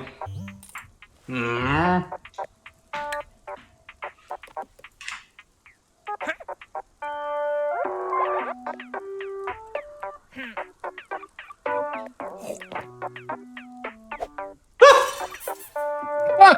Did she break it? Well, hot dang. Missy made a cup of coffee. Is the finest dope I've ever had? Not a chance. But it'll do. It'll do. Look at that. You got me all drippy and sentimental. Fine, you uphold your end of things. You can take one item with you. There, business settled. Get out of my hair.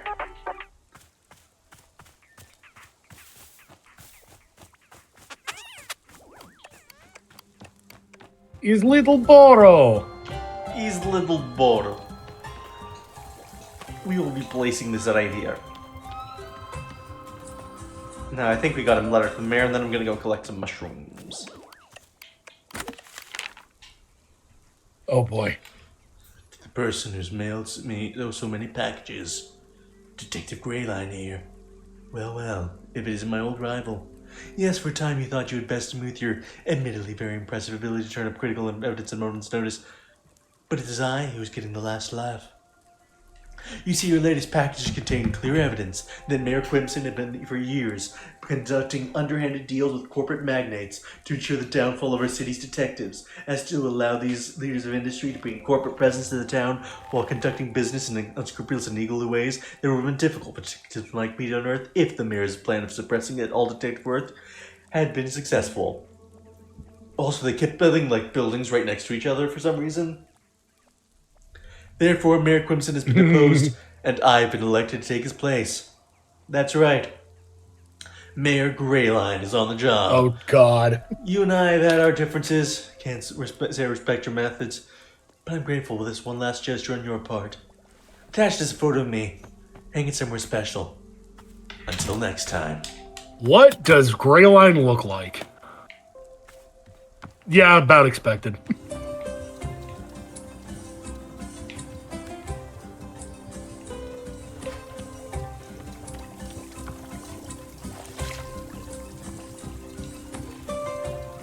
Hell yeah.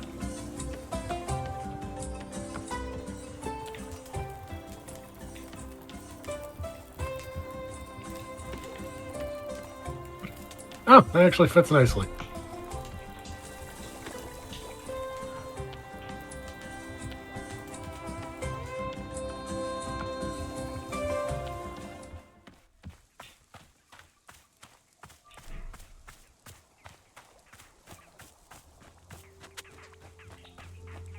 Alright, I'm gonna go collect some mushrooms. Is that what you're putting in the planters? Yeah, like I did last time. Yeah. I'll be right back.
I kind of wish if you'd put a shrink shroom in a pot, it would shrink the pot.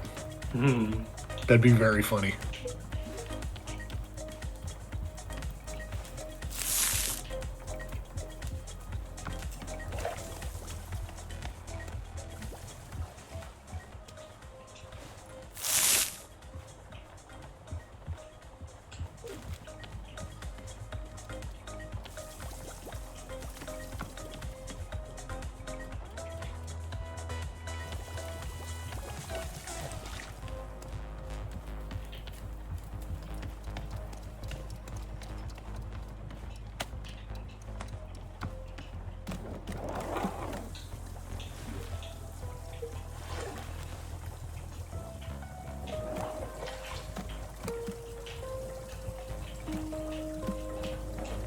Oh, I guess I can't do those ones. Okay.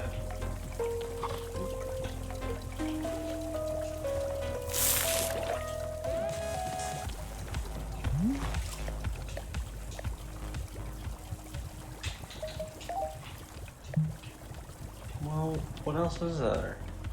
Is it this one?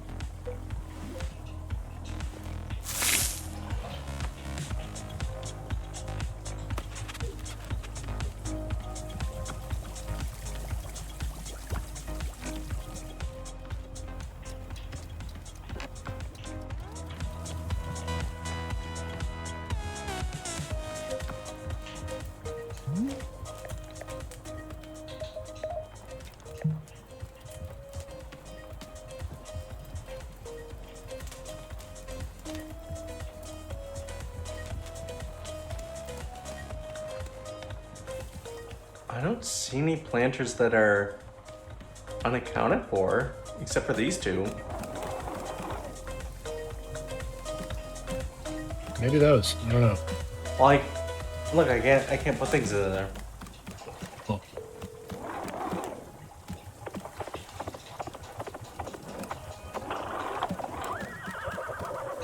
Oh, whatever. Nana wants to talk.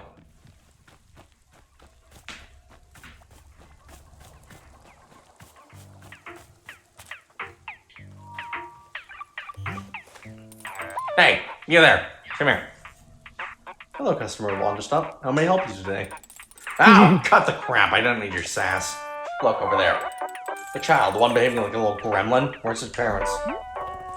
I honestly don't know. I asked, but she wouldn't tell me. Huh. Kids off the leash running around causing havoc. Don't like it. That's it. That's all I had to say. Now get out of here. Make me. Make you? As if I've got nothing better to do than be your disciplinarian. I've got a business to run. I've got shareholders breathing down my neck. I'm busy. Here, you want a tortadoo? Give me another coffee. Will you give me another item for your shop if I do? Another item? Come on, don't tell me you're just barging right into negotiations like that. Has anyone ever told you to haggle? This is basic stuff, kid. And in fact, here it is. Professor Currency's Guide to Economic Volume 6. Covers haggling front to back. Study up, then do me a favor and don't waste my time from now on. Oh, and bring me that coffee. Bring me coffee, maybe we'll assess the training on this item situation. Maybe, possibly. I promise nothing. The last coffee you brought me was a little weak. Let's kick this on one up a lunch. You're gonna bake a batch with 3 beans this time, pour it into a cup. Then make a second batch with warm water with whaling, 1 more coffee bean, and... Actually, get the medium out of there. I hate vanilla. Can only do what I was thinking. Put some cinnamon there instead. You see here? Needs a bit of a kick. Then pour that baby on top of the 3-bean coffee. You got all that? I got to make anything myself. You're lucky I'm so busy tending this stall. Well, stop talking to me and get the heck to it. Well, the whaling we already have. Now we need to figure out what cinnamon is. What the fuck is cinnamon?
What is this? Mm.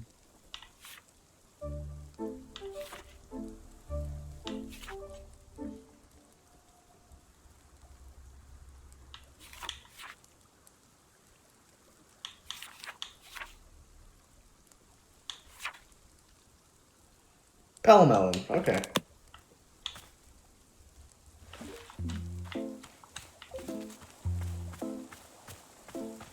Well, we need pink for that.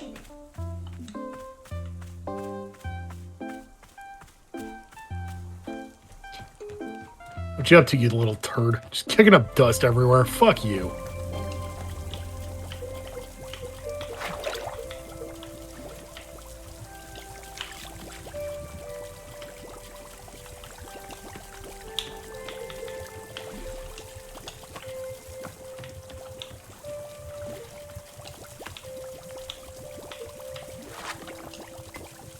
Wait, no.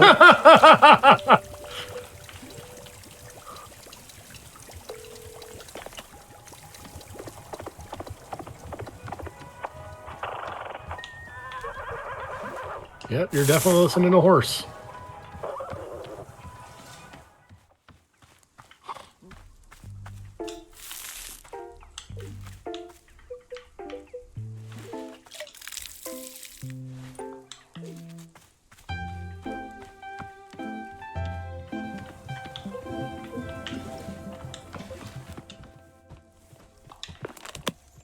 Alright, I just need one pink seed.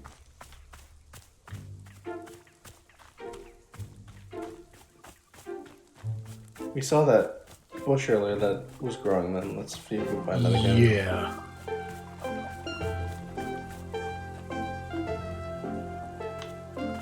Blue and yellow.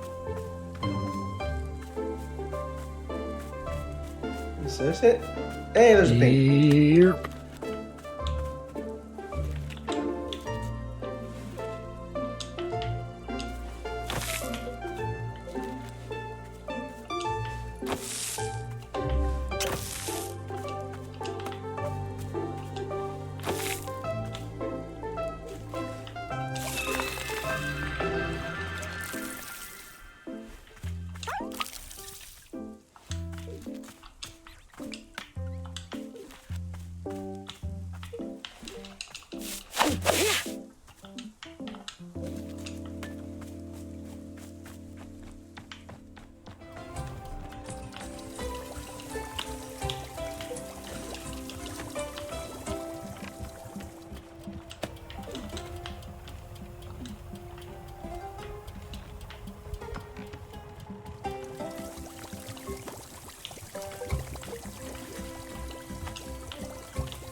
Is this an ant farm? Sure looks like one.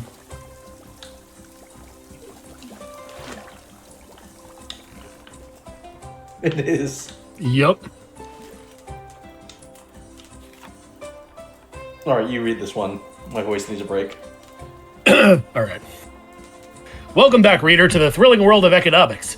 If you've read each volume of my book series up until now, then you should already be comfortable with such topics as inflation, scarcity, counterfeit dollar bills, the scremular effect, imaginary taxes versus actual taxes, and all 7 methods of exporting dairy. In this volume, however, we will be focusing on one singular topic: haggling. Haggling is the great paradox of economics. If everything has a price, why should the price change via negotiation? In this sense, haggling is a sort of economic black magic, a forbidden art to be called upon only in the most dire of circumstances. In some countries, excessive use of haggling can lead to a drastic prison sentence. Of course, a person skilled in haggling can quite easily reduce the prison sentence down to practically nothing. When is it appropriate to haggle? There are 3 generally accepted circumstances in which price negotiation is called for. First, when a vendor has used cosmic witch energy to artificially raise the price of a product. Witches are widely known for being disdainful of the basic tenets of capitalism and will therefore lend their and will therefore lend their powers to unscrupulous vendors in an effort to offset the market. Second, it is acceptable to haggle on behalf of a small orphan child who's sickly, ill, and only has a single coin to his name, who hands you the coin and coughs pitifully, asking if you'll please help him buy a loaf of bread for himself and his sister, and he knows that a single coin isn't enough for bread, but won't you... Please see if you can somehow negotiate the price down. And finally, it is acceptable to barter within a government-approved 12-foot by 12-foot haggle zone, if properly sanitized. How does one go about haggling? For many centuries, the most common way was to initiate a negotiation was by declaring with the code phrase, "Good gravy with spices, let's haggle these prices," which would then be responded to in the affirmative with, "I'm ready, I'm willing, I'll fight for each shilling."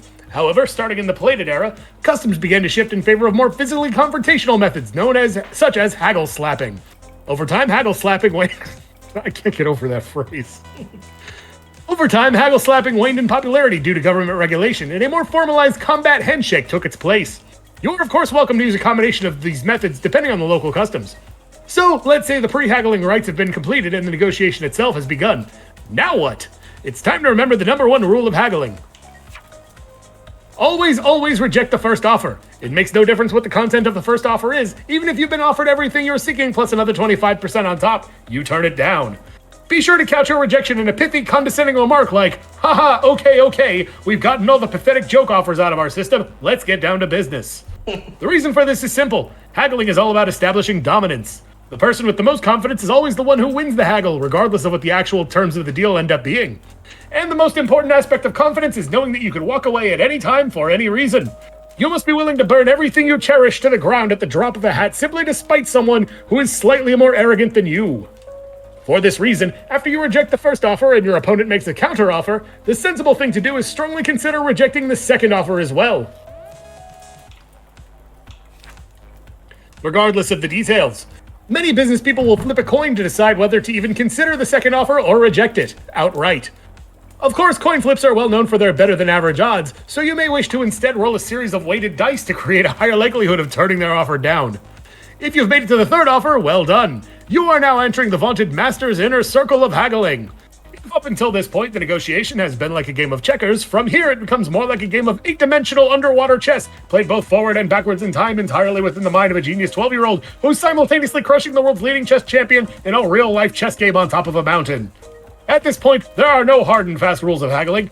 You will only succeed on a combination of instinct, experience, and brutal intimidation. If there is one rule to remember, it should be this. Always be willing to walk away at any time, for any reason. If your opponent comments on how fair and equitable this deal is, consider walking away simply to demonstrate superiority. If he mentions how hard times have been for him and what an incredible blessing this deal will be to help his family get back on their feet, you should walk away simply to test the legitimacy of his "I have a family" story. And if he ever shows you pictures of his family, immediately excuse yourself so that you can report him to the police for family-based fraud. Family-based fraud is the most morally detrimental to society of all crimes committed by men. This degenerate will spend the rest of his life behind bars. With this information, you should now have a firm grasp on the ins and outs of haggling. Continue to study and apply yourself through practice, and a complete mastery of price negotiation will be close at hand. I'll see you in the next volume of Professor Currency's Guide to Economics, where we'll review over 150 ways of identifying a family-based fraudster just by the look in his eyes. Tremendous. I'm ready to follow in Zenith's footsteps and become a businessman. Alright. Hold on. Okay. So let's review the book of answers to make sure we've got everything. Water's boiling, put 3 washed coffee beans, pour any amount into a cup, pour some fresh water, and heat it only a little. Move this to the infuser and toss in a whaling fruit, a pale melon, and a washed coffee bean. Okay.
So 3 coffee beans, right?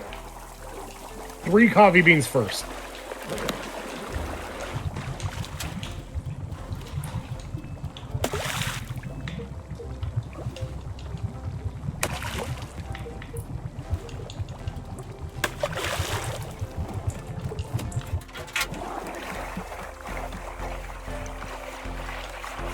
Any amount, so it doesn't need to be a full cup. Okay. Yeah, that'll do. Kill 2 birds with 1 stone. All right, and then next was like what? Some warm water? But like barely? Yeah. Anywhere from 0 to 100.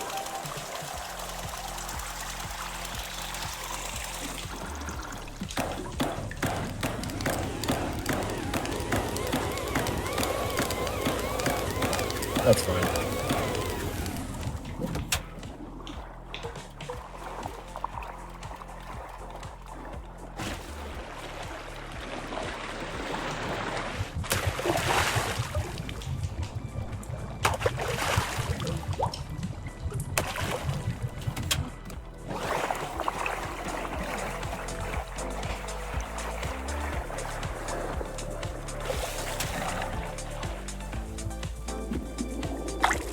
Fuck off, monster.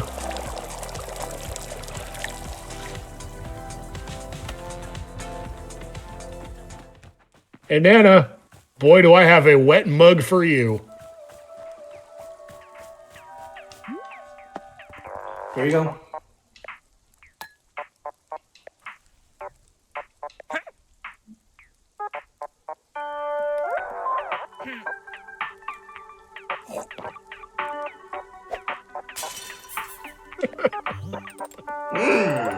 Yep, made it. To your credit, I'll say this. You brought me 2 cups of coffee now. Oh, what's so sweet of you to say? No, it isn't! It's the cold, objective truth. Still, you did bring me a second coffee. Fine, take something else from my hands, but only one. What is that? Is a ghost with a Yeah, it's a ghost wearing Boombox? sunglasses floating around with a boombox. and this is just a That's ghost. just a little lonely ghost in the forest. Where are you taking the cup? Say, the kid over there, the one whose parents are a mystery. What's her deal? What's she doing around here? Oh yeah, she's been running around drawing on the walls, asking me questions. She calls it a monster, but I don't know if that's a real name. Now listen to me. Kid like that running around unsupervised, it's no good. Kids don't just automatically become healthy, well-rounded people like me. It takes work. I need coaching and directing, you hear what I'm saying? What are you doing for the kid, huh? What kind of direction are you giving her? Giving her tea? Tea? That's your idea of rubber role modeling? Well, listen up here. You're gonna ruin that kid with your hippie delusions. Gonna run her right into the ground. Forget about tea. Try giving her even an inkling of direction. Think a kid like that just figures it out on their own? Hell no. Maybe you should look after her. Ha! Good deflection. Almost made me forget. I'm contributing something to society. I've got services to provide. Meanwhile, you're stumbling around and trilling tea down your socks. Besides, you're the only person here that kids will probably listen to. That's the truth. So don't screw her up with your nonsense. All right, now get out of here. Your nanobuckless fire are wrecking the unintended atmosphere. Thanks for the advice.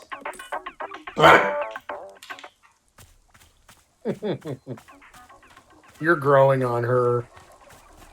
Nana's just a tsundere.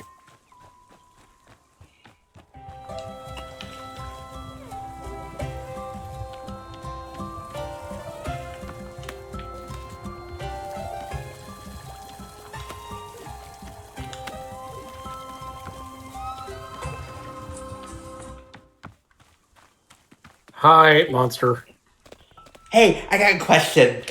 If I just sing and nobody else is using it, that makes it mine, right? Do I get to keep it? What exactly did you find? Come here, I'll show you.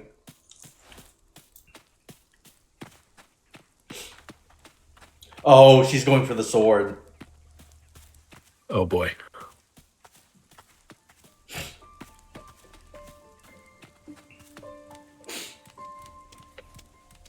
That or Ren's mask, but most likely the sword.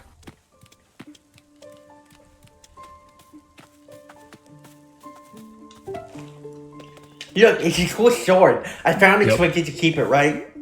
Well, that's actually my sword, so it actually belongs to me. If it's not yours, why was it sitting over here? It's a really strange reason. I don't know how to explain it. Tell me. Well, I'm a fighter. This is the sword I use in combat.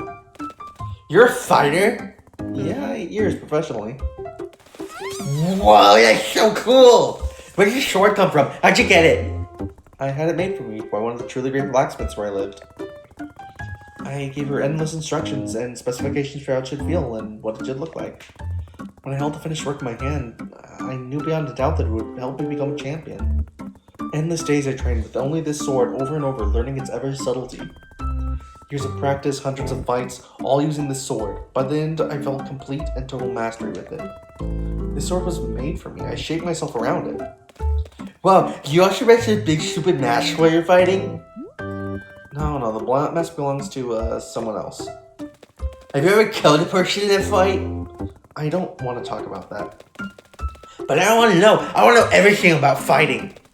It's fun to be a real fight. Does it ever make you feel super, super cool? Monster, I don't do all this because it's cool or fun. Really? So why do you do it? Because it challenges me in a way that I love. With a lot of skills, it's totally subjective as to how good you are compared to others. But combat is black and white. Either you overpower your opponent, or they overpower you. So every time I defeat someone in combat, I know without question that I'm the one who worked harder. It's perfect crystal clarity. I did the work and you didn't. A lot of things in this world are confusing, but this one thing isn't.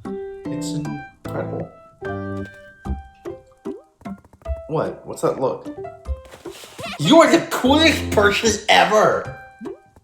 Really? I thought you said it was stupid and old. Yeah, that's because I didn't know you could fight. But now I know you're a fighter, a real one. That's so cool. Finally, a child's approval.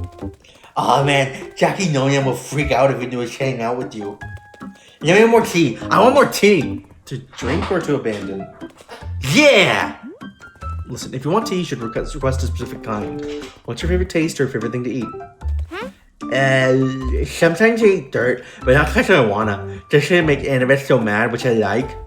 What else? Cereal. Commander Crispy is my favorite. I eat every time I'm staying at Tessa's place. Tessa's mom is so cool because she actually let me eat sugary cereal. Cereal sucks if it doesn't have lots of sugar in it. That's what Commander Crispy says. Okay, so things to eat include breakfast cereal, sugar, and dirt. Yeah, I think so. Alright, I'm gonna make you a cup of tea, and this time you're actually gonna drink it. How do I accomplish this? Make tea using a snot cone, then add a whistleberry. I don't think we've ever had either of these. Snot cones, I think, have been in your book since the beginning. Alright, well, we can get an unwashed coffee bean, that's easy. That's easy.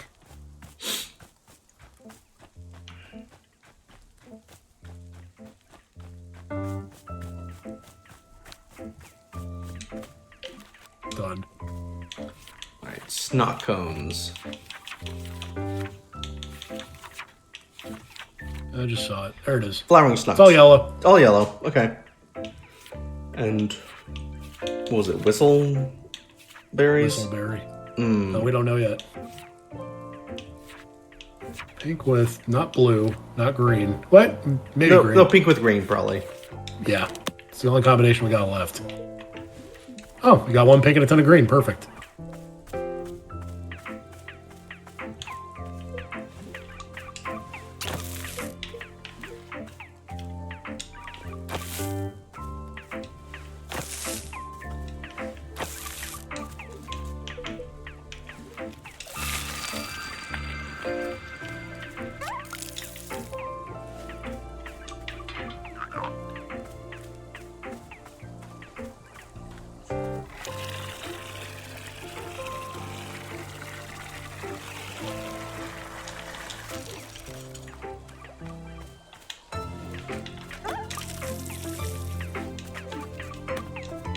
There you go. Let's see, what was the other one? All yellow? Yeah, all yellow. Yep. We only have one yellow.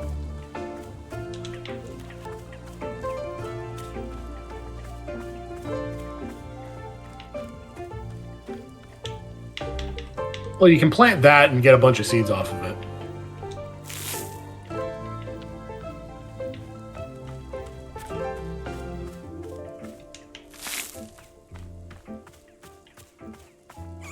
I don't think I even really need to do that. I think we have enough from planters that we can just make the plant.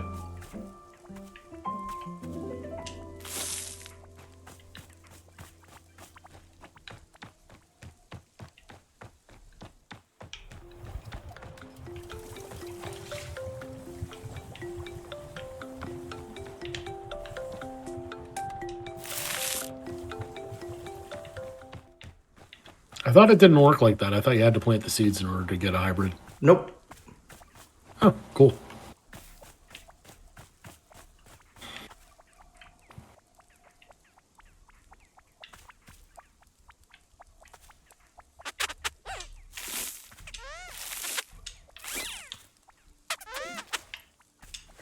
Oh, there you go. Just put the seed in the middle. I got you. Ooh.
Wait, who the hell is that? Uh-oh.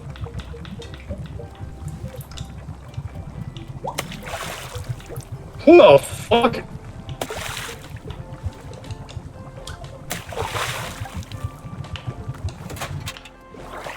This looks kind of funky. It's the trans tea.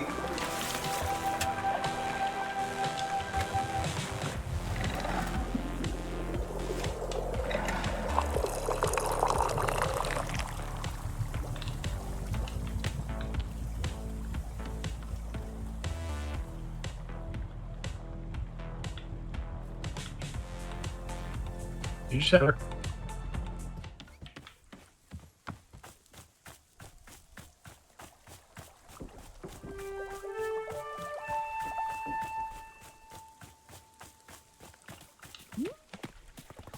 Here's the tea you asked for.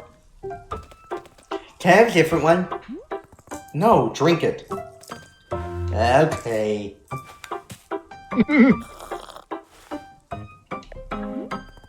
do you think? Well, it tastes like that's like Commander Crispies. How did you do that? It's not going to whistleberries.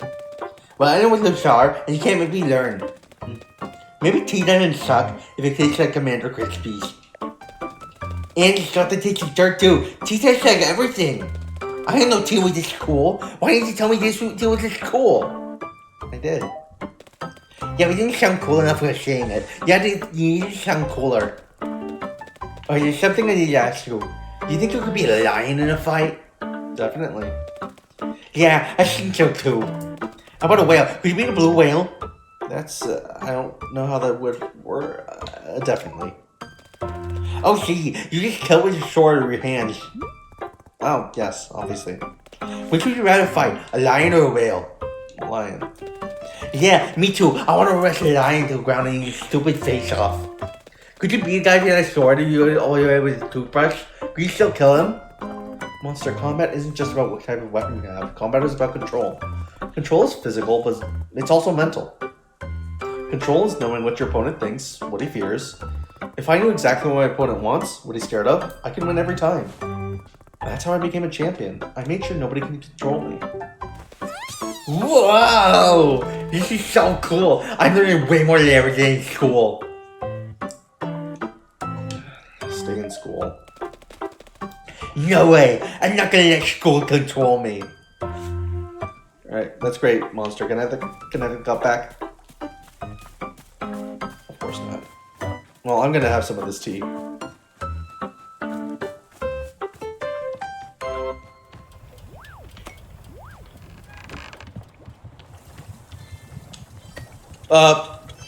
Hi?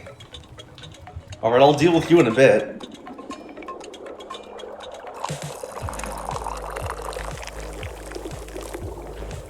She may be... It's like a watermelon Pop-Tart. It's the trans flag.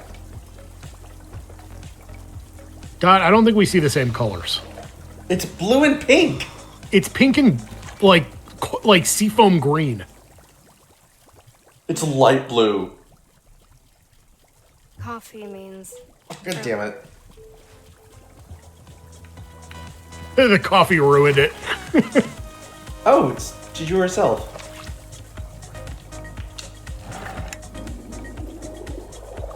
Hey, Burrow, there's a magical girl here now.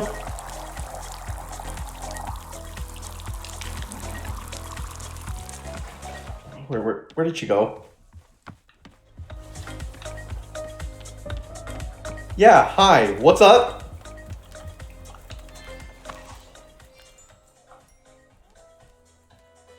You want to take her? Hi, my love. Kindnesses to you. Welcome into your most forgotten traveling types, Chess. Yeah, sure, hello. Hello, Cheswell, my love. Kindness is for the weary begun muchly. This is Wanderstop. It's a tea shop. Hey, that's the name of the show. So's true. Well, belovely 'tis. Indeed, well, much rest be needed. Tells me, what kind manner of tea is it you serves like? There are lots of types. Tell me what you want to try to find it. What I want. 'Tis a lovely suite of sentiments, yes. Pleasant if a carrier, my love. Aeon brew. Aeon Brew? Ah, so's the goddess herself who loves it the most, yes. Finally made. Would be so of ya. A cup for myself. How do you make Aeon Brew? Dreams, no? Dreams pun brews and such like. Hasn't you made well to do? Hang on. I'm gonna tell Dr. Burrow. You might have some idea of what you're talking about. Or... We check the book. Dr. Burrow first. That's funny. I was wondering if it was ever going to do that. Hey, there's a customer over there saying some things that are difficult to understand. She mentioned Aeon Brew. Do you know what that is? My heavens! Burrow has not received a request for Aeon Brew in many ages.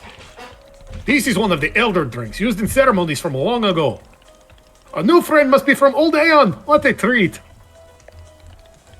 Burrow is very fortunate to be attending a ceremony in Old Aeon some years ago now, if you're believing it. Just tell me how to make the drink. Of course, let us make some.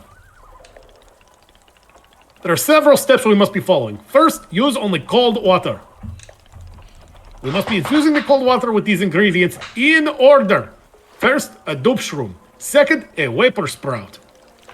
Third, you must color swap a puff pod using huge shrooms. Add one of these colorful puff pods to the infuser.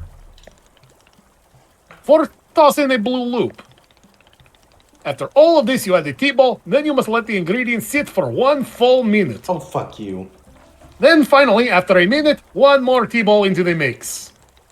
Nothing else, just those ingredients. All taken together, this should be making the Aeon Brew.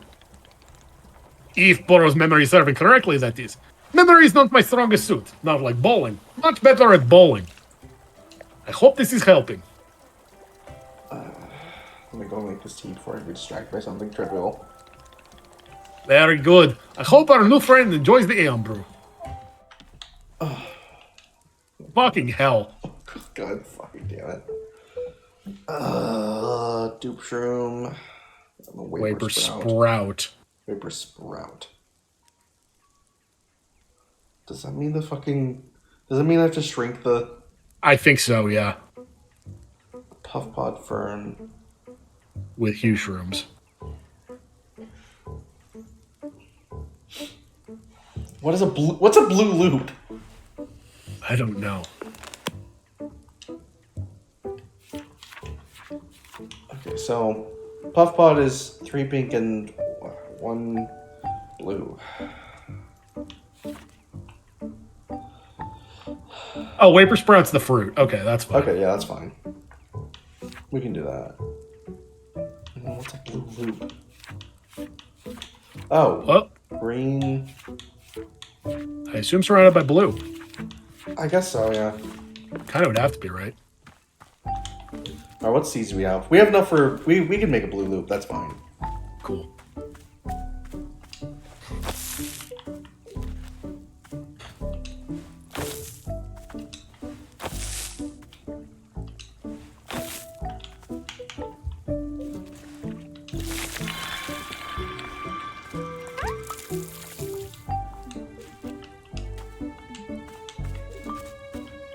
And then what was the puff pod?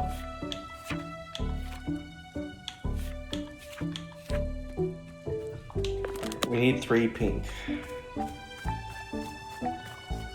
Well, we have a pink flower right here.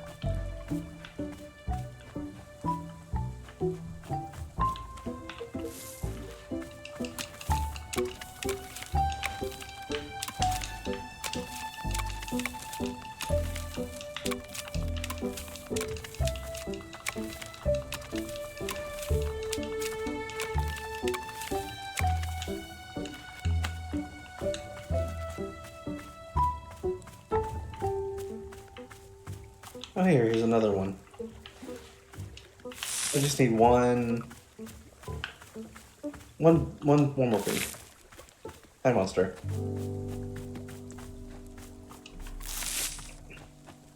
This better be the only fucking tea this customer wants. I'm gonna say, they're probably gonna ask for more.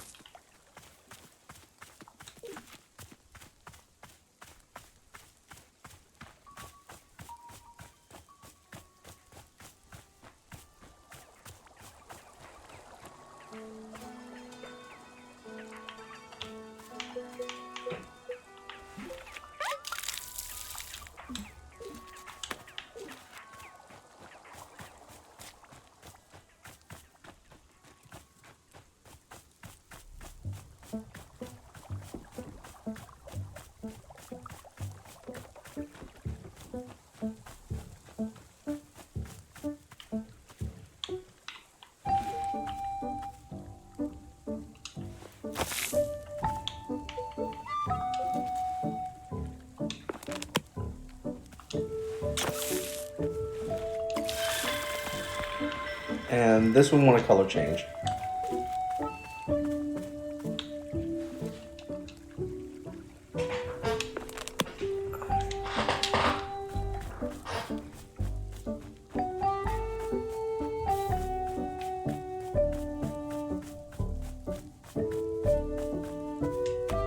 Okay, there's a dupe shroom. I need some color shrooms.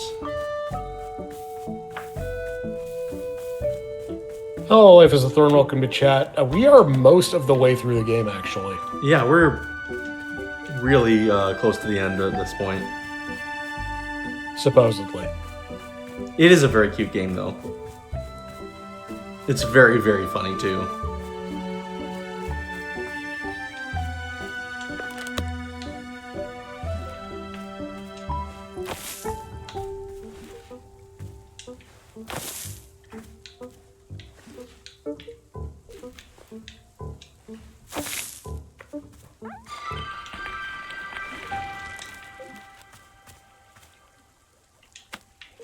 I think that's all the ingredients, right? So it was a huge shroom. We got a dupe shroom. Sorry, a dupe shroom. Waper Sprout. Waper A sprout. color swapped puff pod fern. And and a blue loop. We have the whaling fruit.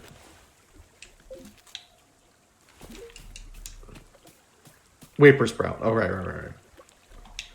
Do we have that? We have a blue loop, puff pod, whistleberry. Okay, so we need the vapor sprout.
All right, now we got everything.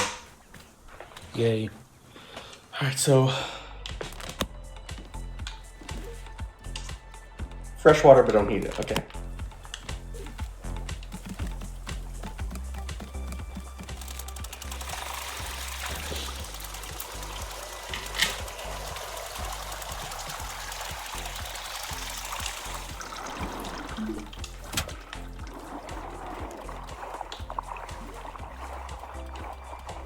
All right, so Duke's room first.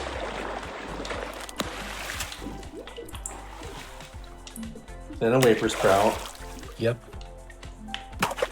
and then Color swap puff pod fern. and then Sorry, a blue puff pod. No!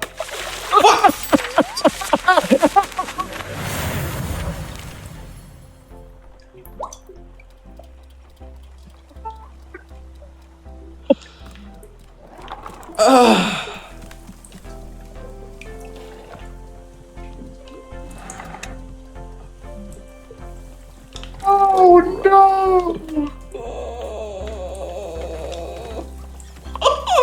Well, that's the dish ruined. Dump it out and see if the book comes back. Or maybe drinking it allows you to know all the answers.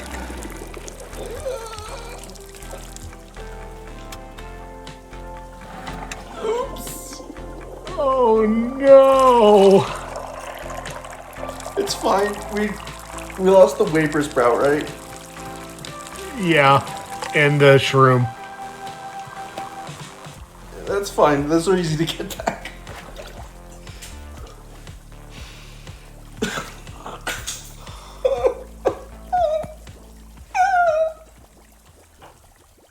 My mom sent me to summer camp. Okay. Okay, let's go back to the library. Yeah, let's check to see if the book comes back.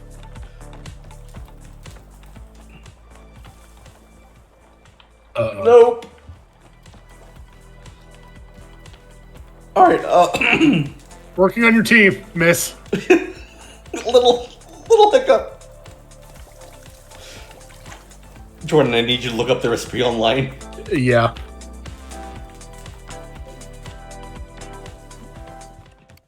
All right, where's my vapor?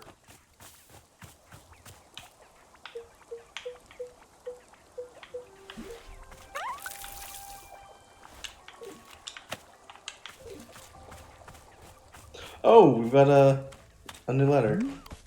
No, don't borrow. I'm trying to check the mail. Hello, miss. No. To whom it may concern, this letter is being sent to you from the Department of Property Equipment Usage. We regret to inform that you recently lost your store's useful tool.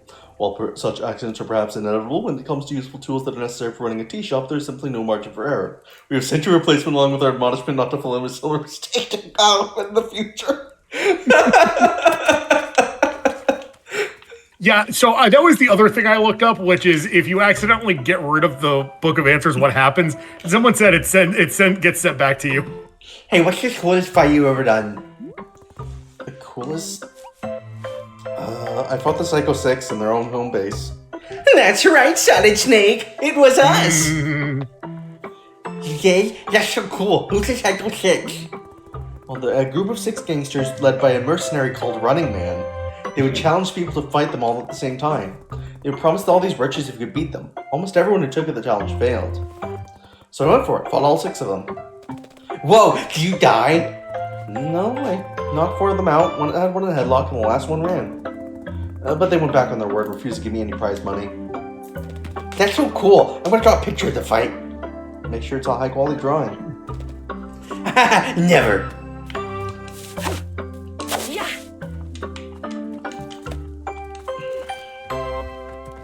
Alright, round 2. I've also found that this is the last request you'll be fulfilling. Okay. We are very close to the end.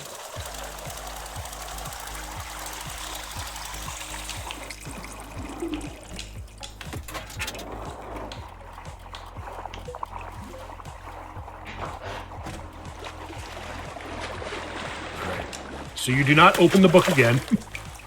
Vapor Sprout. Puff Pod.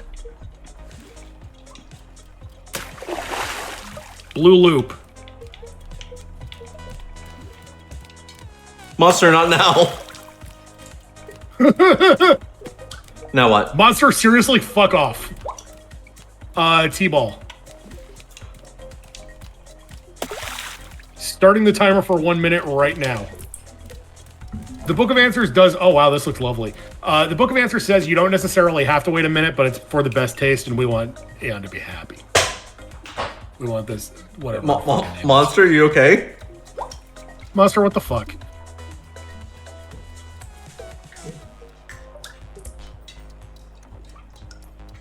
What would be really funny is if, like, in the process, Monster just jumps on the ladder and just follows you around. 30 seconds. Okay, bye. There we go. Let's get it out just in case. 20 seconds.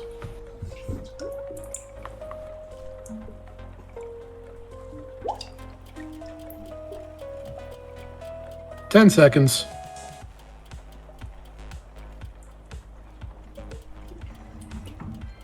Three, two, go nuts. Give me 1 more second.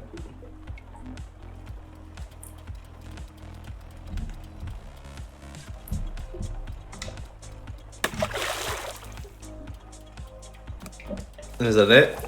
That's it.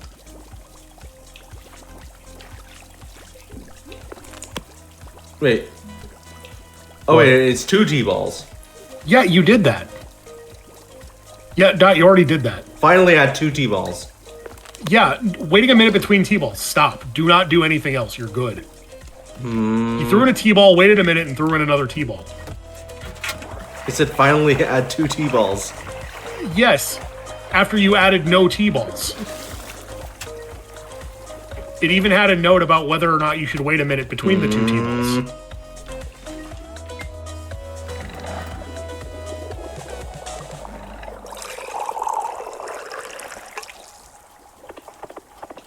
And a perfect 4.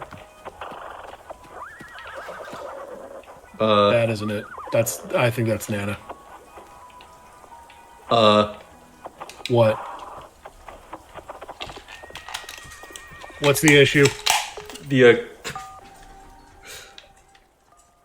controller is fucking around. Oh. Uh-oh. Uh-oh.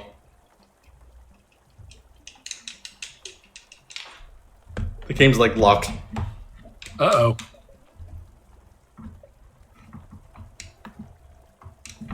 Oh, wow.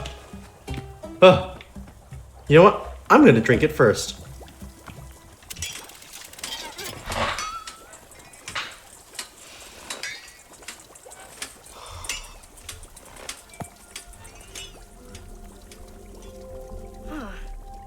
Interesting.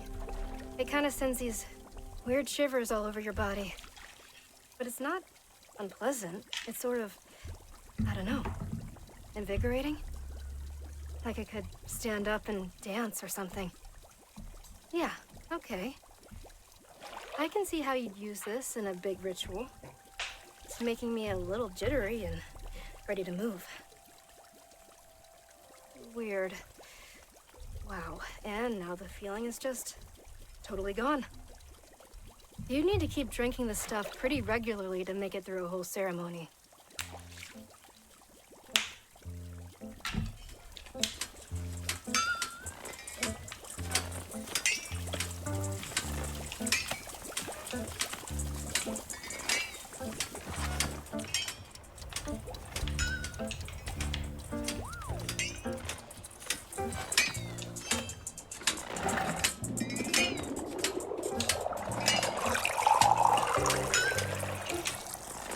And a perfect pour for the last cup.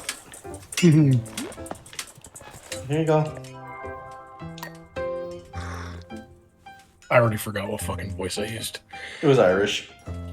Cha! Never been so loved to brew as such. Hey, and brew it does some. You're welcome. Welcome indeed, and easy blessing begotten heavy minds. Oh, she's pinky out. She's so fancy. Oh, yes. 'Tis brew most, my lovely, and call upon her dreams. Light begotten light rest. Very most grateful for it, love. Bye. Dreams upon dreams, my love.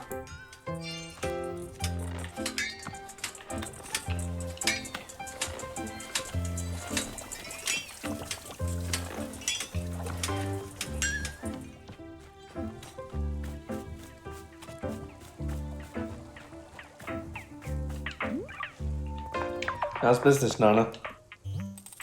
Ha! I told you that would completely eliminate the element of surprise. I'd be a sitting duck. I can see you there waiting for me to slip and reveal something, and it won't happen. So, have you studied the economic books I gave you yet? I read the whole thing. Good. Just remember, that's only the very start, the very tip of the iceberg. You haven't begun studying economics and your brain is leaking out your ears. Literally. Keep it in the books. Don't get flabby on me. I need actual competition out there. Kids today don't know anything about hard work, you hear me? It's all gone to hell. That's why I get to keep the kid over there out of trouble. Gotta give her some direction. Nana, why do you keep writing me about taking care of Monster? Do you know her somewhere? What's the deal? No deal to it. I don't know the kid, just, got a feeling, that's all. No, hang on, explain what you mean. Look, I'll tell you something here, but you gotta keep it between us. Deal. I see things, okay? I got a type of vision. Ain't like the way most folks see things. The big fella over there, been helping you out, he's seen things too. He's got an eye for what people need. See, the adults are already pulled into the station. We got our ducks in a row. Well, that kid over there is, well, let's just say he's got potential. Could go a bunch of different ways. And old Nana here happens to have an eye for the ugly ways it could go. What do you see? Don't you worry. I ain't a fortune teller. Just got a vibe, that's all. All I'm saying is, a person needs direction or things get ugly. And I seen real ugly. And I'm telling you to head it off to the pass. Don't let it go there, wherever there is. That's it. That's all I got to say about the matter. Alright, look, take something on the counter. An olive branch, and how kind of you helping with the kid?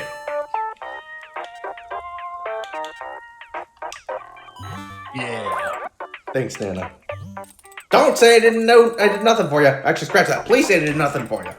Last thing I know here is me seeing some kind of charity case. Never again.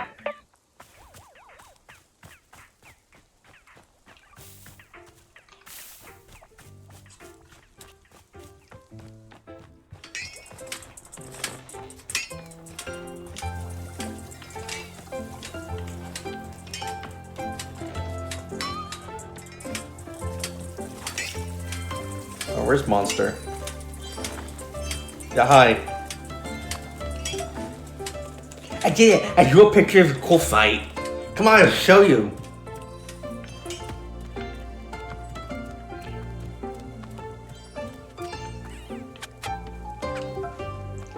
Look, look. See? It's you fighting like 1,000 gangsters. I never said it was 6 gangsters, but 1,000 is just a cool number. What do you think? You captured it perfectly. Yes, I knew it. This is totally what it's like in my head. Oh man, I hope I get to see you fight someday. How did you get so fluent in fighting? Did you train on a mountain in the snow? No, I just trained the usual way. Hard work every single day for years. Whoa. How do you force yourself to train every day? Well, I didn't force myself, I wanted to do it. You did? You wanted to exercise?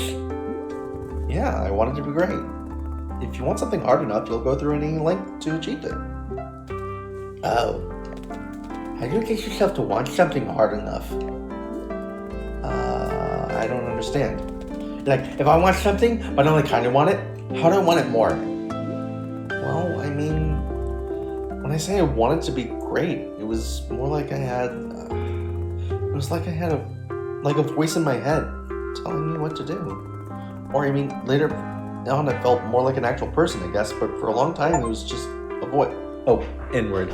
In spite of all these failures, I invite you inward still. It was just a voice. A voice telling me to work hard every day. To never stop. I had to. I didn't have a choice. Whoa. That's so cool. I want to have a voice in my head like that. Sure. I hope you get it. Why do you want a voice like that anyway? Because I never do anything good, because I'm kind of stupid. So if I had that voice, I could work super hard to do stuff that's cool. Yeah, it's useful getting work done. Someday I'm gonna do good stuff for sure. You'll get there if you work it out. Yeah, I'll try, maybe. Well, thank you for making this drawing of me. It was easy. Drawing cool fights is the best.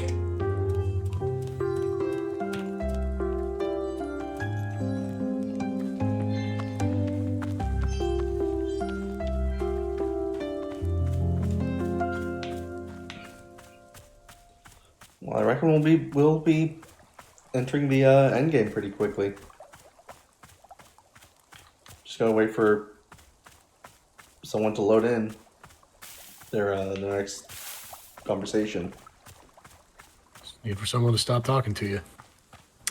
So I have just found out about another pre-nomination I'll be adding to the Jordan Memorial Award for Anime of the Year, and it's dropping that? next month. It's called Moonrise. Apparently they announced it like 3 years ago. It's going on Netflix, but it's created by Toho Bukata, who did a bunch of stuff for like Psycho-Pass and recent entries in the Ghost in the Shell franchise. It's directed by the guy who did Wit's seasons of Attack on Titan and has been pre-selected as the director of the new version of One Piece. Oh yeah. And the characters are designed by Hiromu Arakawa, who did Full Metal Alchemist. Oh wow. Oh, a package. So I'm at least curious.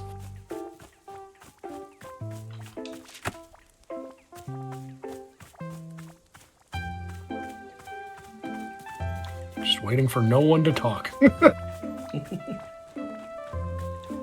Maybe I just have to go into the forest.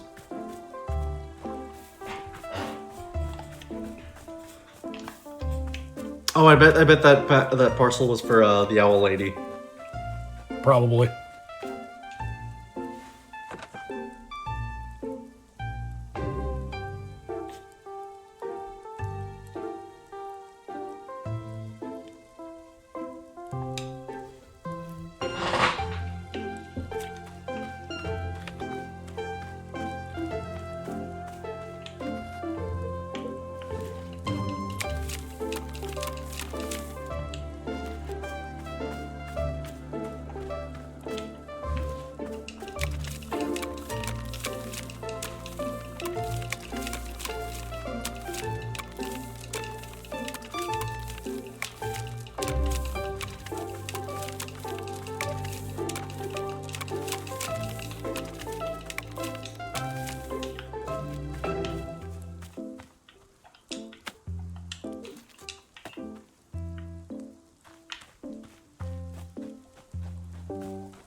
Oh, monster wants to talk.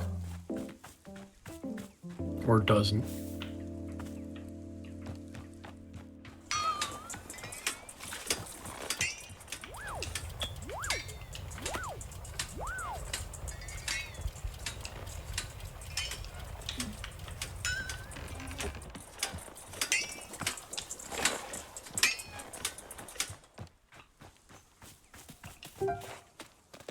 Hey, I made a decision. Want to hear it? Sure. I'm gonna be a fighter. Great. You know what else I decided? Guess. You're gonna kill like a million people and animals. Ah, yeah, for sure. But that's not the thing I decided. I decided you're going to teach me. You're going to show me how to fight. I want to know all the way to kick and punch and how the dog is a suplex. You can show me short stuff, I promise. I'll be the best student you ever had. If you're my teacher, you can make sure I work super hard and train every day like you did. Please. Well, yeah, sure, I'll teach you. Yes! I'm gonna be a fighter. This is the coolest. I'm so excited. Oh, I'm gonna be able to kick Weasel Wesley right in his stupid face. What do you first? Can you show me short attack? We gotta do short stuff. Yeah, I'll show you sword techniques. Yes, I'm ready. I'm ready. Come on, let's start. Reach your sword. Bang, go! Oh boy.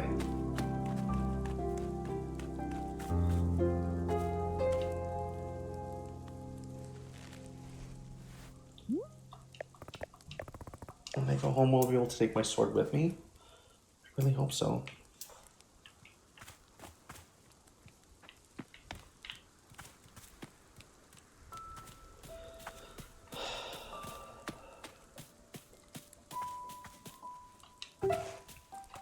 Alright, I'm ready. Let's start. Oh my god, I'm so excited. What are we gonna do first? What do you want to show me? We'll start with some lunges. Whoa, this sounds amazing. Show me. Okay, What's wrong? I can't pick up the sword. What do you mean? That doesn't belong to you? It does. I've had it for years. I use it every single day. So what's the problem? It's just, I don't know. I can't carry it, or, Jordan, can you kill that guy? Or, I just can't. I'm sorry, I'm trying. But you said you would show me stuff. You told me to teach me. Yeah, and I want to. I could show you other techniques if you want. Something without a sword. I want to see the sword. You told me to teach me the sword. Let's just do something else, okay? No, I don't want to do something else. You promised me. There are lots of other things I can show you. I'm a professional fighter, remember? But you can't even carry a sword. That's not being a fighter. That's just being weak. You're not a real fighter. How are you going to teach me how to be strong? I have to be strong enough. Strong enough for what? Strong enough to... Because I need to be good. I need to do good stuff, okay? What do you mean good stuff? Just, whatever makes people want to be around you. I don't do anything good, ever. That's why mom and dad don't want to be around me. That's why Annabeth doesn't care about me. I have to do good stuff, okay? I have to be not so stupid for once in my life. Monster, why do you think being able to fight has anything to do with people liking you? Well, I mean, because it's like you said, you have to be in control of others. And if I'm controlled, then no one can hurt me, right? That's what you said. I promise I don't think you're stupid. Yeah, you do. You said you would train me. You lied to me. You knew what was lying. You said it anyway because you think I'm dumb. You think I'm a dumb kid just like everyone else does. So you lie to me and it doesn't matter. Monster, you aren't dumb. You just have no idea what you're getting into. Sword fighting is dangerous. I don't want to teach you unless I can carry the sword myself. It's not about you, I promise. There are other reasons. If it's not about me, then you can trust me. No, I can't. I won't. I'm sorry. I'm not good enough for you. I'm not good enough for anyone. Monster. Go away. Listen, there are other ways to be strong. Stop! Stop talking to me! Go away! Go away! Go away! Alright, fine.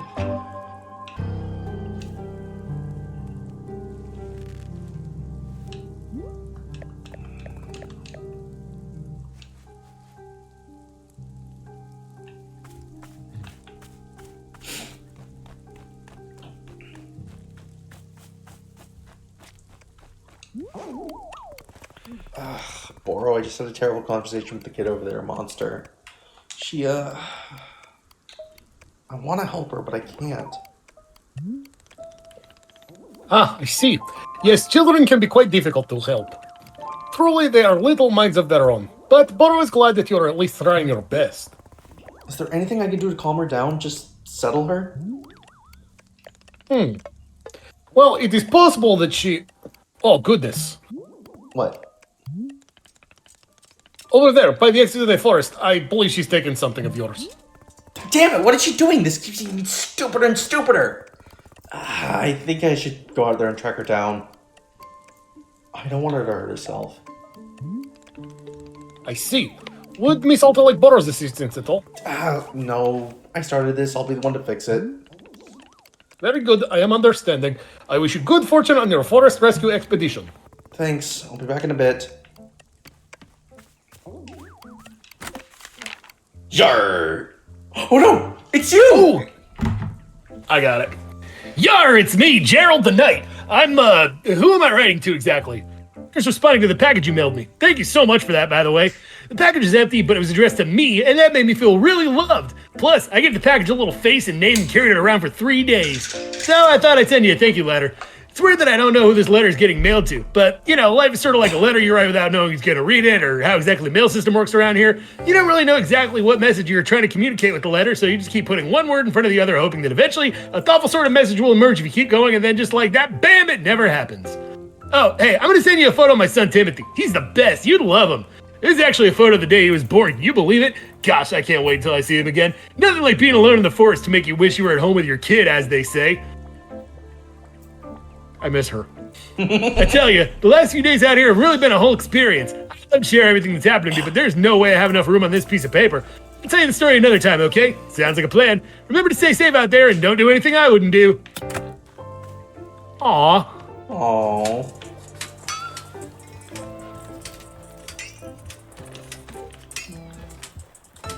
Sorry, horrible void.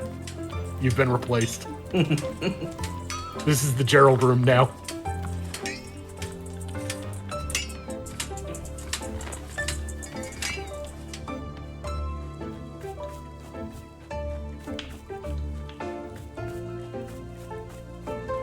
I suspect this is the end of the game. Not quite. Yeah, does Nan have anything to say? No.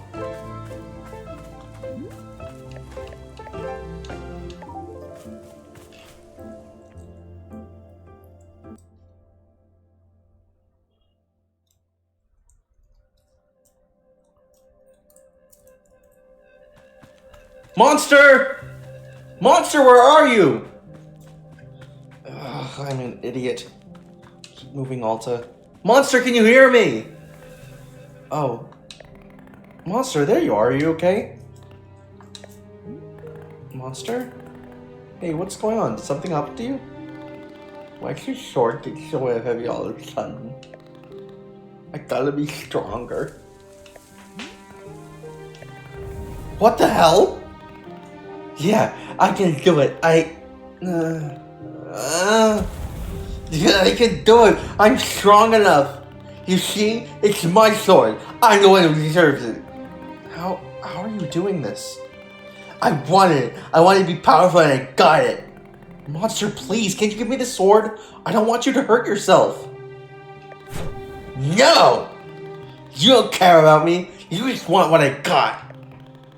You can't even carry the sword. That's what you told me. You're just jealous because now I'm strong. You don't like me being strong. That's not true. I don't want you to hurt yourself. The sword is heavy and sharp. You can easily hurt yourself if you don't know how to use it. Trust me, I've used this sword for a long time. It's dangerous. I'm not gonna hurt myself. If you give me the sword, I'll let you make other decisions, I promise. Liar! You're a liar, you think I'm too stupid to notice.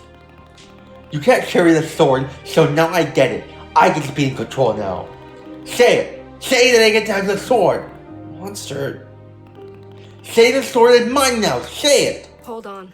Before you do anything, let's think about this. Alta, This is your sword. It was made just for you.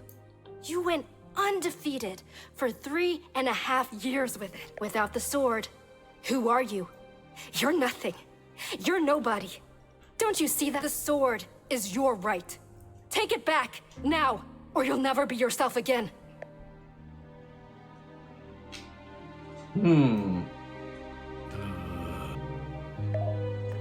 Yeah, it's yours.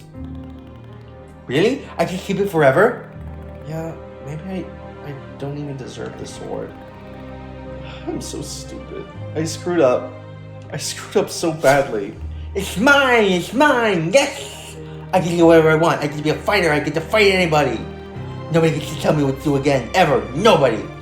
Haha! I did it!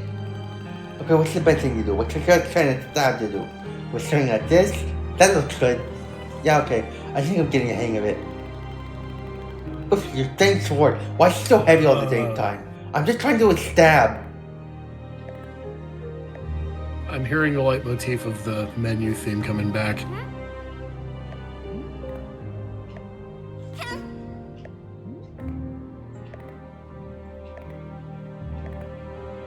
She's distracted. This is your opportunity. This is your chance to take back what belongs to you, Alta. Please, don't let someone else take something that's a part of you.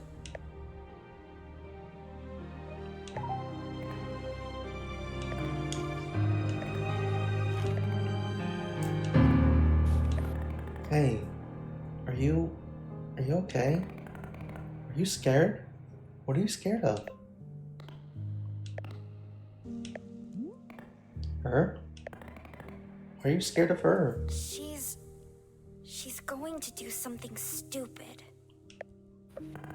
What do you mean? What is she going to do? It's just everything. Everything she does is bad. I have to watch her all the time to make sure she's not being stupid. Did she do something to hurt you? She made everyone go away with how dumb she is. She made Annabeth and Noah go away. And Tessa. She made Mom and Dad abandon us. She's just so out of control. All the time. She's nothing like you. Well, I mean, Monster, I'm not as in control of myself as you think I am. You're not? But you told me... You said how hard you always work to be in control. That's what you said. Yeah, I sort of stretched the truth a little bit there. Honestly, I said a lot of that because I wanted you to think I was cool. You did? Yeah, and maybe I used to be really in control at some point, but lately I just feel confused. I feel scared and alone. I've done everything right, everything I was supposed to do, and I still feel so scared. I don't get it. I don't get why they feel so alone. You know what? I think that's probably how she feels too. Alone. Hey, I have a really big favor to ask you. Will you try your best to trust her? What do you mean? She's smarter than you realize, I promise. But you have so much power over her, she'll do anything you say.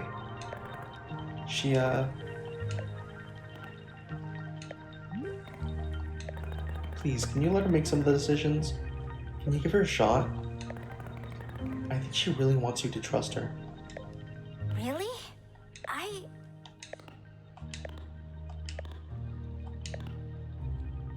You really wanted me to think you were cool?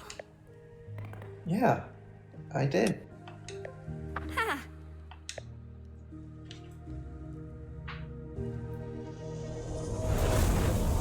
Persona 4 reference. We're not there yet.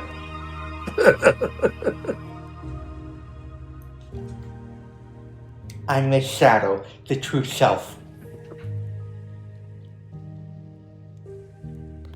Hey.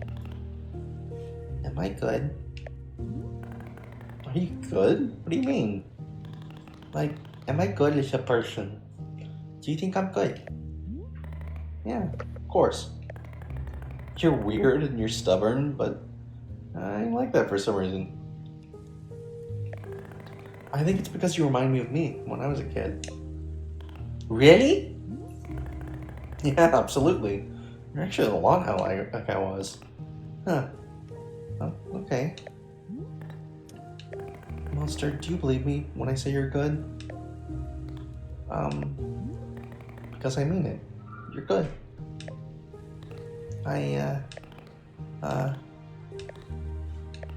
Yeah, okay. I believe you. You do?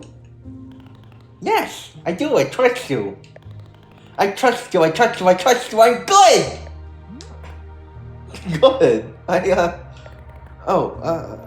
mean... there. Will you stay with me? Can you promise not to go anywhere? It's okay. I trust you.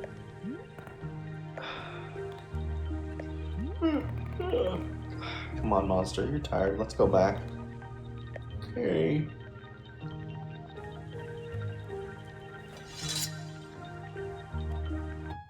Hey.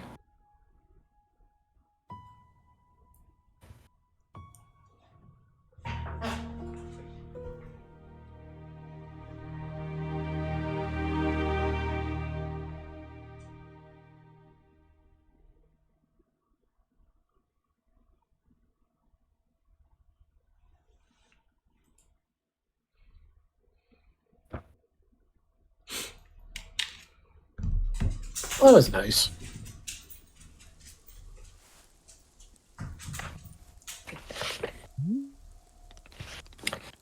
Glad to see you coming back around, Miss Alta. Did I fall asleep?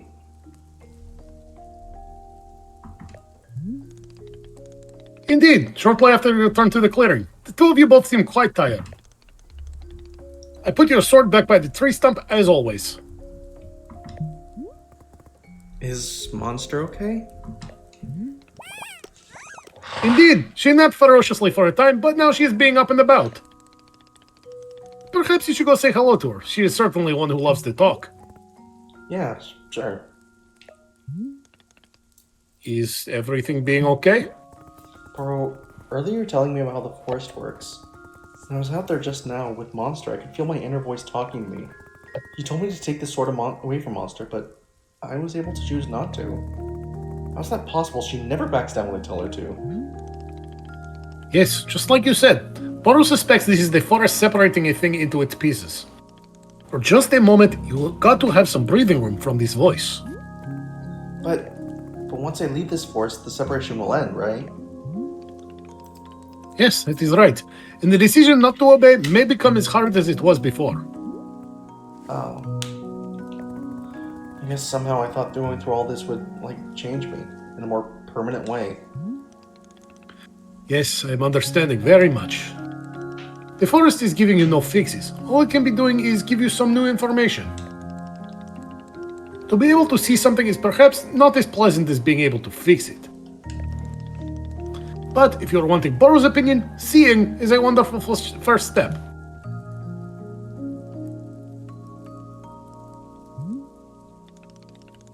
Well then, the shop needs our care, as ever. I believe I will take a look around. I'm wishing you well, as always, Miss Olta.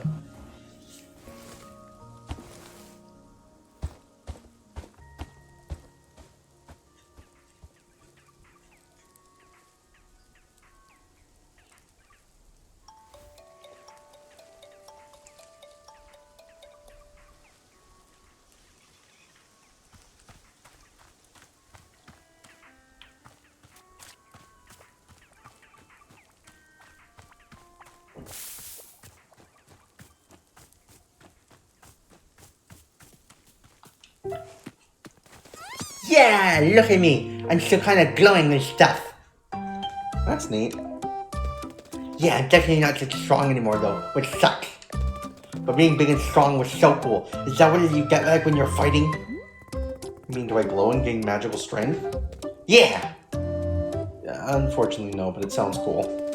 Aw, dang, you should be huge and glowing. That would be so neat. I tell myself this every day. Do you feel okay after all that in the forest? It was pretty intense. Yeah, I'm good. I was just kind of tired for a bit, but now I feel good again. So, did you see another you and me when we were out there in the forest? Like a duplicate version of each of us that when they glowed and talked? Yeah, I don't think so. I didn't see anything. That's something cool though. I want to see ghost versions of us. Right, okay. Well, okay then. I'm going to see if I got superpowers from black glowing stuff. I'll see you around. Okay.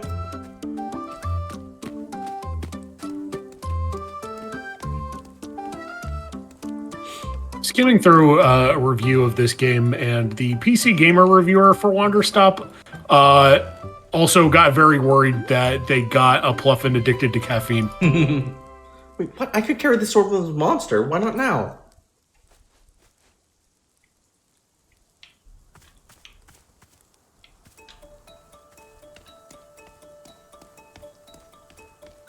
What is that? No, is that the magical girl? Yeah. I'll tell you now, she's not going to ask for another tea. Nah, might as well talk to her. That's just a little follow-up convo, I think.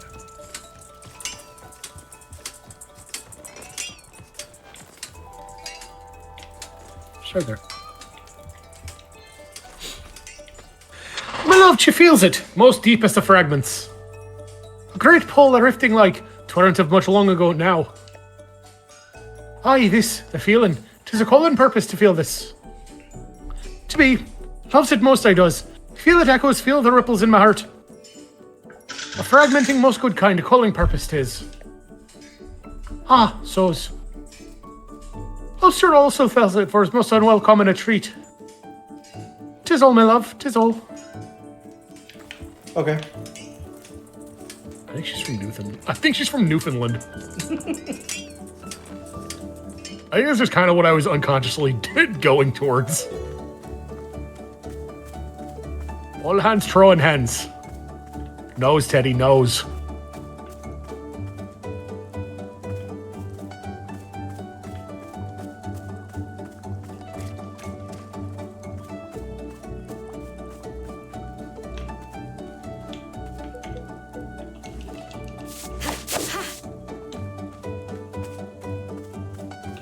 Now there's the stop sign that Jared gave us. Hmm.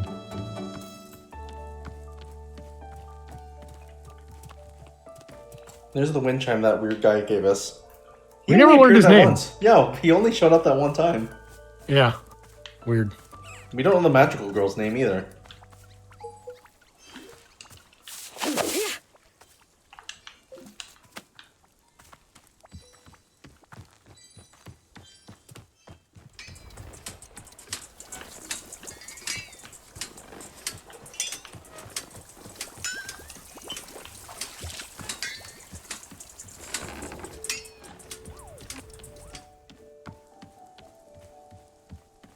Have you talked to Burrow about putting all the plants in the pots?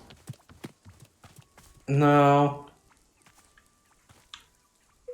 Is it mandatory? No, it's not, but it was still in the book of answers, and I think it's one of those things you just have to manually talk to him about once you've done it. Yeah, but I had to take some things out of the planters in Oh, order right. to make some of our teas.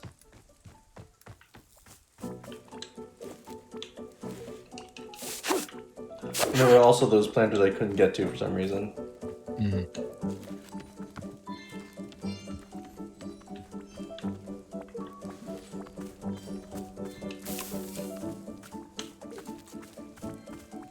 Is that it then? Hang on.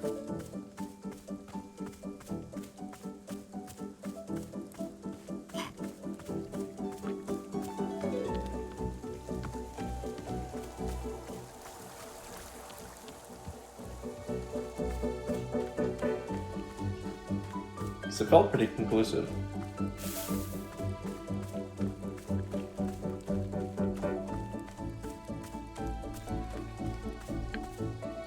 There is a bit more after this. I just don't know how to trigger it.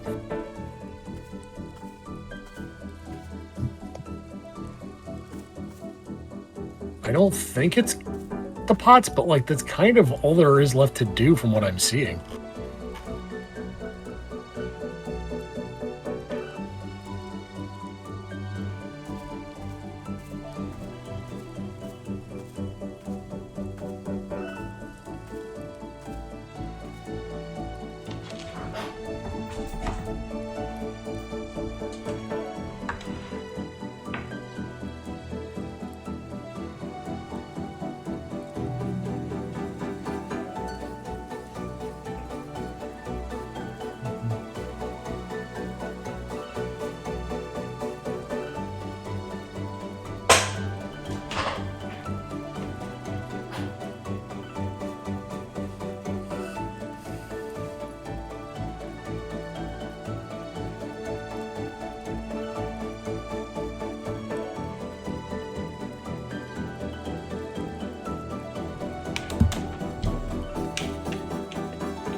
I don't know. You can always try the forest or something and see if anything comes up when you come back.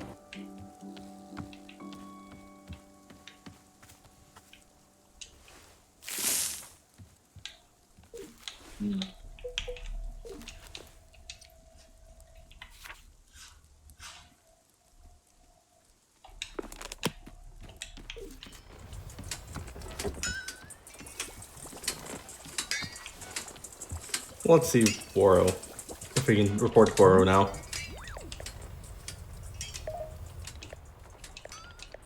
The one's inside. Yeah, hi. Maybe they have to be actual plans.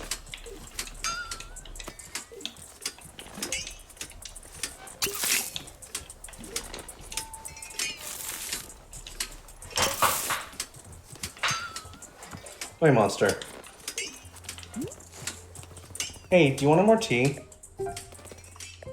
There it is. Oh. Oh my gosh.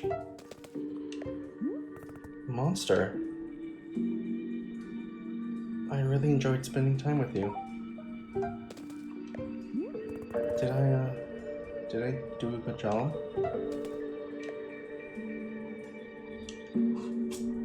I hope you connect with your family again.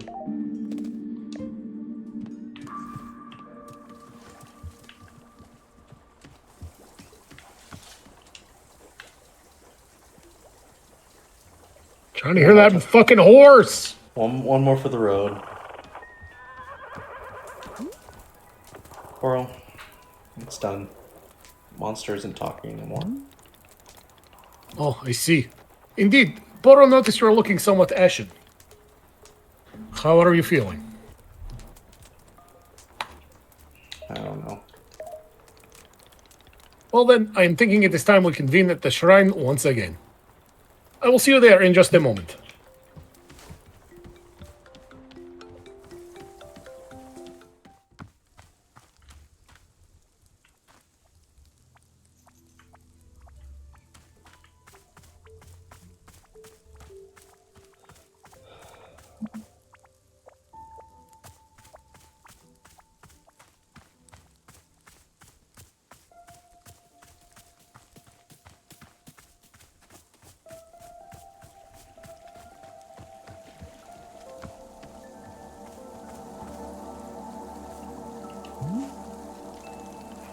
Here we are, one last time.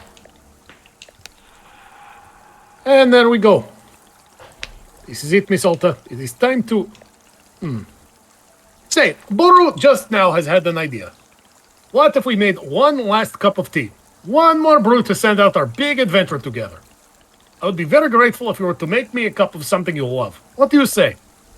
Sure, I can do that. How delightful, thank you. Please bring whichever flavor of tea you prefer. I'm feeling most amenable right now. Perhaps a flavor that best captures your feelings on our time together. Ah, but only if you wish. Anything at all will do just fine. Thank you again, miss.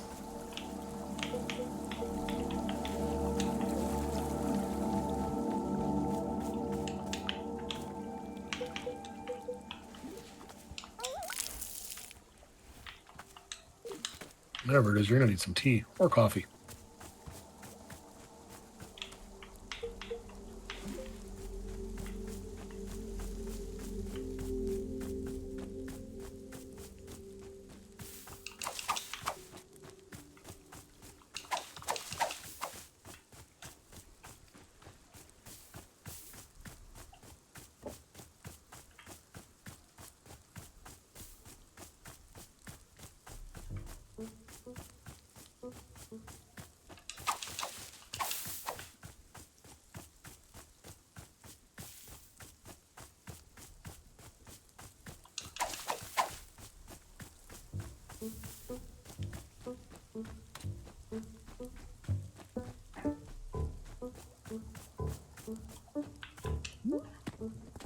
Nana, it's going to be extremely weird hearing nothing but silence from you. Silence? Missy, I tried being silent once, it was a goddamn nightmare. How are you talking? I thought everyone went silent. Yeah, the losers, maybe. Do I look like one of those bimbos to you? Can't shut me up. Just you try, universe. Just you try! I prefer you loud, actually. Well, good, because I only come in one size, and that's extra loud. Is there a reason you didn't lose your voice the other way the other people here seem to? Missy, I already told you this. Me and Boro ain't like everyone else around here. The two of us are come from a different cloth. We don't play by the rules you've been setting here. Yeah, the two of you are practically identical. Nothing gets by you, does it? Don't get me wrong about the big guy. I'm not going to be picking a seat next to him at lunch anytime soon. But we go way back. Got history, that's all. Alright, that's it for old Nana. Something tells me I gotta be getting out of there lickety split. Nana, you said you saw potential in people, right? The bad kind? Yeah, what of it? What do you see in me? And you? Yeah. Look, reason I don't tell folks about this vision mine, they seem to need some kind of reassurance. Reassurance they ain't bad people or some such like that. But you listen to me. There's no bad people, only bad choices. That's it. Kid over there, she doesn't get the choice. The choice being made for her, and that pisses me off. Pisses me off. You, on the other hand, you get to choose. So don't just be an idiot about it. Will I ever be a fighter again? Now, this is just old Nana's opinion. But you'll always be a fighter, kid. That ain't going nowhere. Alright, time's a wasting. There's market potential out there just begging to be tapped into. I'm out of here. Bye, losers. Good riddance. Don't die, Nana. Well, that's what you used to say to Gerald. And we've confirmed that he did not die, so... And he got that curse sorted out.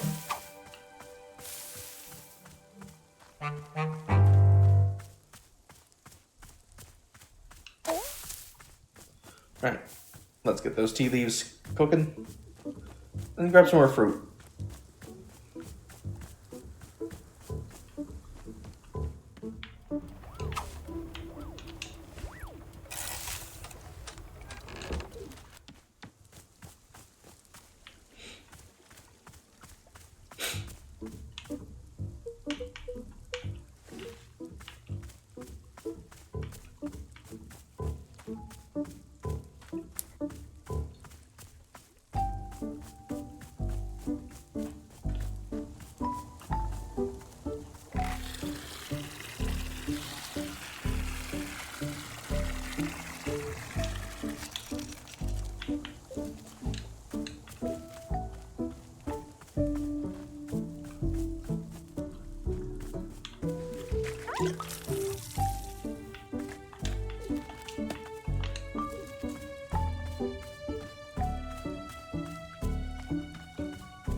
Or that crazy ass old tea just made the whole tree explode.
I was gonna ask if you wanted to do that.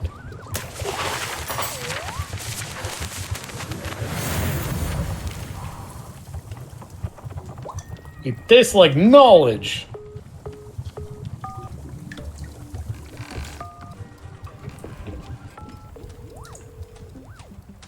Tea leaves will be done soon.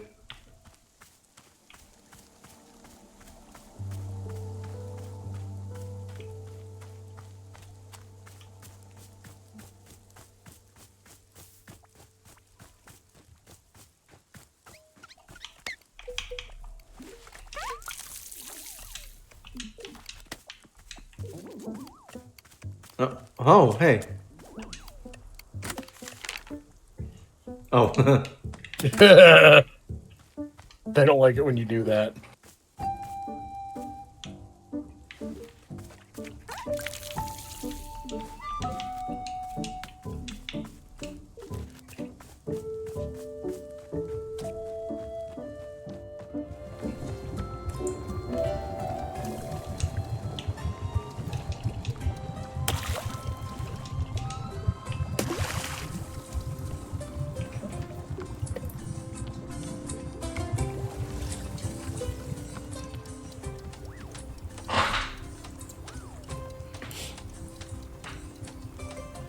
He's taking extra long this time.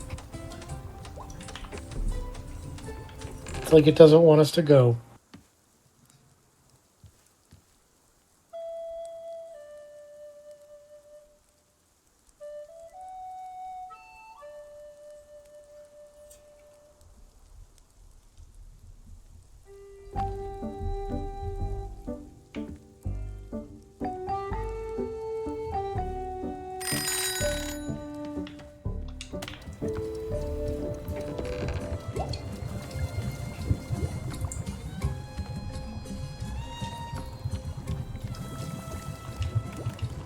All right.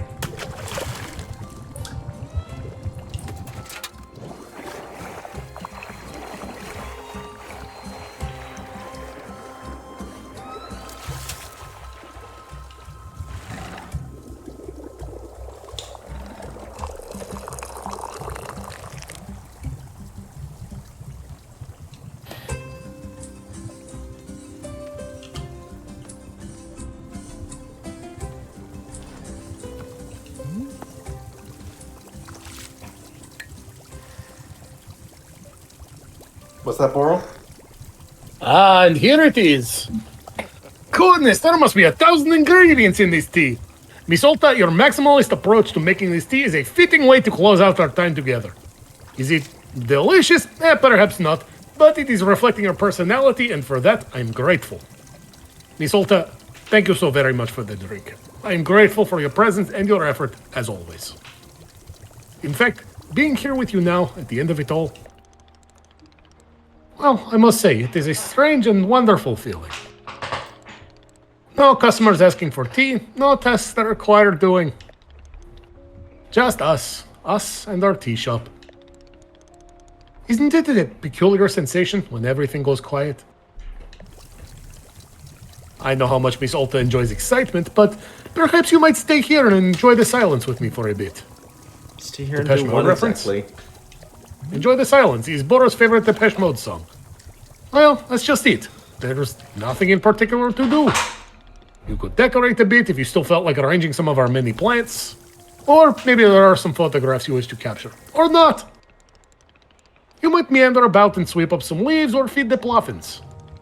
Or perhaps you wish to make Boro another cup of tea. I am always enjoying that very much. And of course you can be making a cup of tea for yourself to sit and enjoy. Are there any flavors of tea you have not yet tried? Now might be the time to try a few. But Miss Olta, these are not requests or tasks. If you simply want to sit and do nothing, that is fantastic as well.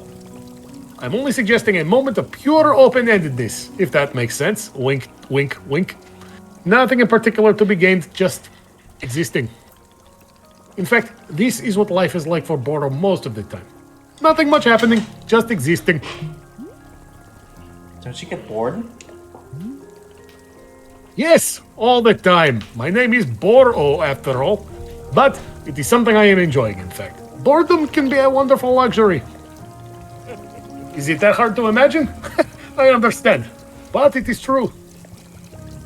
What do you think, Miss Olta? Do you feel like taking a bit of time to enjoy the silence? All I ever wanted, all I ever needed how? is here. Doing in my nothing is arms. excruciating for me. Boro, you've Words are seen me. very Boro, please. unnecessary. Boro, please. I'm trying to say something like from the heart. You've seen me. I genuinely keep trying to slow down and rest. I want to get better at it. And the person who looks like me, every time I try to do nothing, she forces me back into action. Sitting around all day doing nothing is meaningless if she gets her way in the end. Ah, yes. I am understanding completely. Perhaps you seeing boredom as an obligation, an errand, a chain upon the neck. From that perspective, I can be quite understanding her objections to it. If I had to guess, boredom may be a difficult thing to do until she allows it. So, perhaps you can request her permission to be bored. You think she'll listen? I don't know. But to ask the question with an open heart is a good first step. And for now, she cannot stop you from simply sitting on a bench and listening to the wind. Perhaps she'll better understand the merits of boredom with an occasional demonstration. She wants what is best for you. I'm sure you can persuade her of the value in doing nothing. Miss Olta, thank you so much for your patience and your thoughtfulness. Boro appreciates it very much.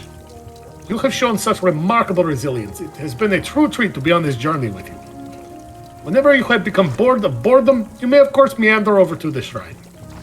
I feel quite certain that it will allow you to move on to the next thing, whatever that means. Once I sit down in the shrine, I won't see you again? Oh, no. I believe I will see you before you go. Boro may not be in control of the forest, but I am certainly able to sneak in a last goodbye. Do not worry, I will be there to see you out. Take your time, Miss Olta. Do not go until you feel good and ready. We are in no rush here. Okay.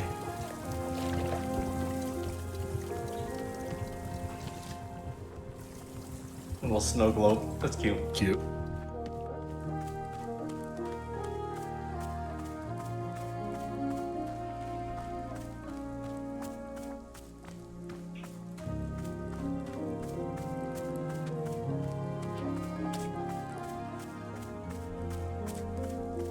This I do like. The game's basically saying, like, hey, we know there was only so much story. I'm sure you got used to the mechanics. You like doing the cozy stuff. Here's all the time in the world you want to do. Yeah.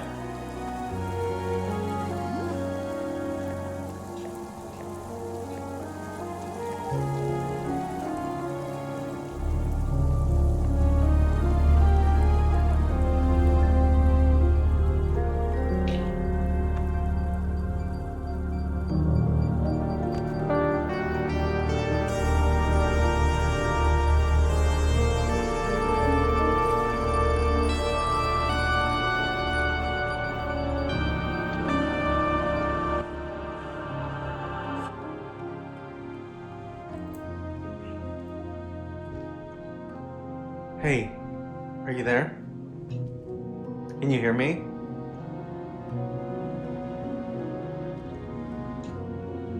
I know you're here. I can feel you. Could you trust me? Please, I want to earn it. I want to earn your trust.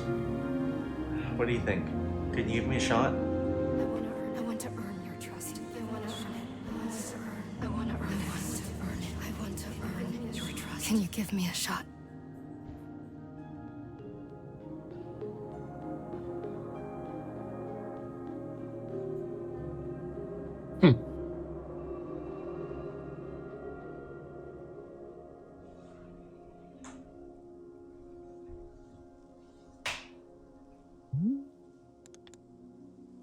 Well, well. There it is. We're done. Miss Alta, I believe the forest will now be sending you off. So I'm just going back? Everything returns to how it was?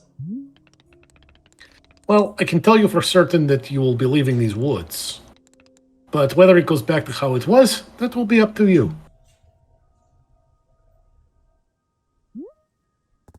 Am I going to be a fighter again after all this? Well, from Boro's perspective, I am certainly thinking it's possible, if it's something you want. But what do you think, Miss Alta? Do you feel that you are going to become a fighter again? I'm not sure. Do I have to decide right now?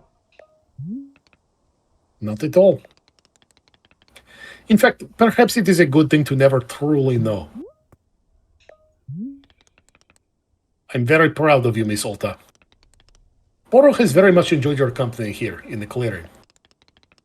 Whatever comes next is up to you, and I trust you to be making the good decisions. Once I leave, will I ever see you again? Oh, I should very much be thinking so. But not right away. In time. The forest will always invite you back. I've enjoyed spending time with you. Miss Alta, to hear you say so is a joy upon my soul. Thank you very much. And I you.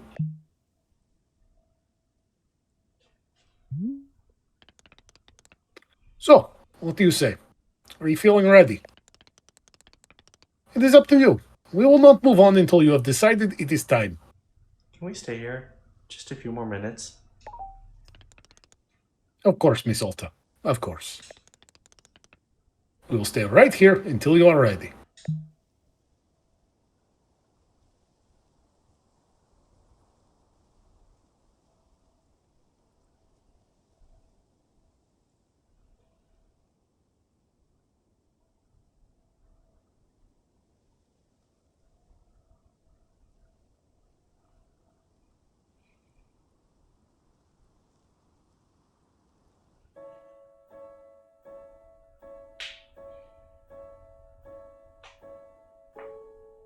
And that was Wanderstop.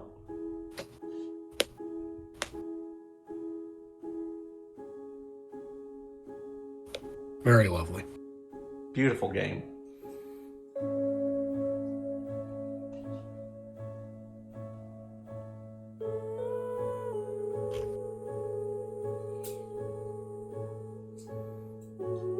I feel very comfortable having this be in the Game of the Year roster.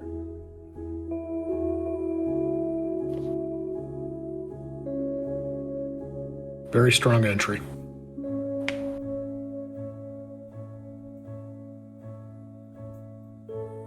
And I suspect this might be one that the actual Game Awards might overlook.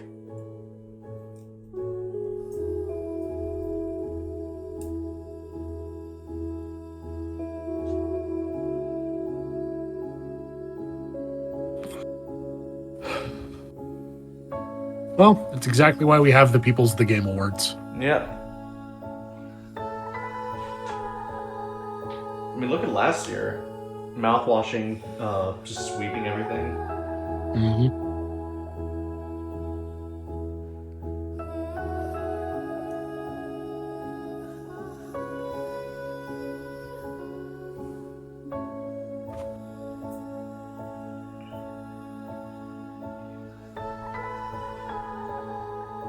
Monster was Genie Torado. Oh my god. That's Byleth. Oh shit!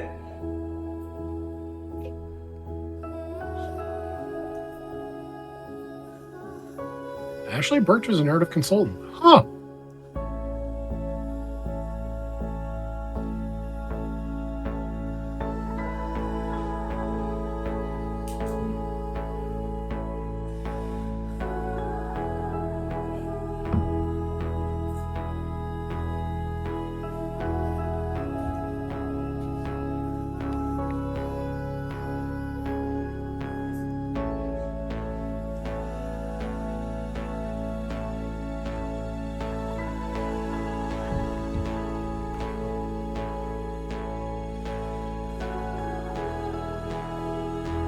Gorgeous music. Mm-hmm.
And that's it. Hmm. That's the end of Wanderstop. Thank you all so much for joining us on this journey. It has been an absolute treat to get to play this game. And very surprising that we were able to stream it. It was very fortuitous that Mojave kind of stepped out when she did and let us kind of do this for a bit. Starting next week, I anticipate we'll be moving back to our regular schedule, which means One Piece Odyssey on Mondays, Yay. Pokemon White version on Wednesdays, and Fire Emblem Three Houses on alternating Saturdays. This not tomorrow, but Saturday after that, I believe we'll be back with more Tales from the Rambler on Lake Mojave's channel. So be sure to check that out. Lake Mojave will be back on Tuesday with, I believe she's streaming Balatro. I may or may not be able to make that. We will see. I've got a thing that evening, but I'll pop in if I can. I'm gonna see who is available to raid. April's live. Let's raid into her. Our raid message is Wanderstop good game. Yeah. 429. Until next time, as always, this has been Radio Free Dairy. Good night and good luck. Later, y'all.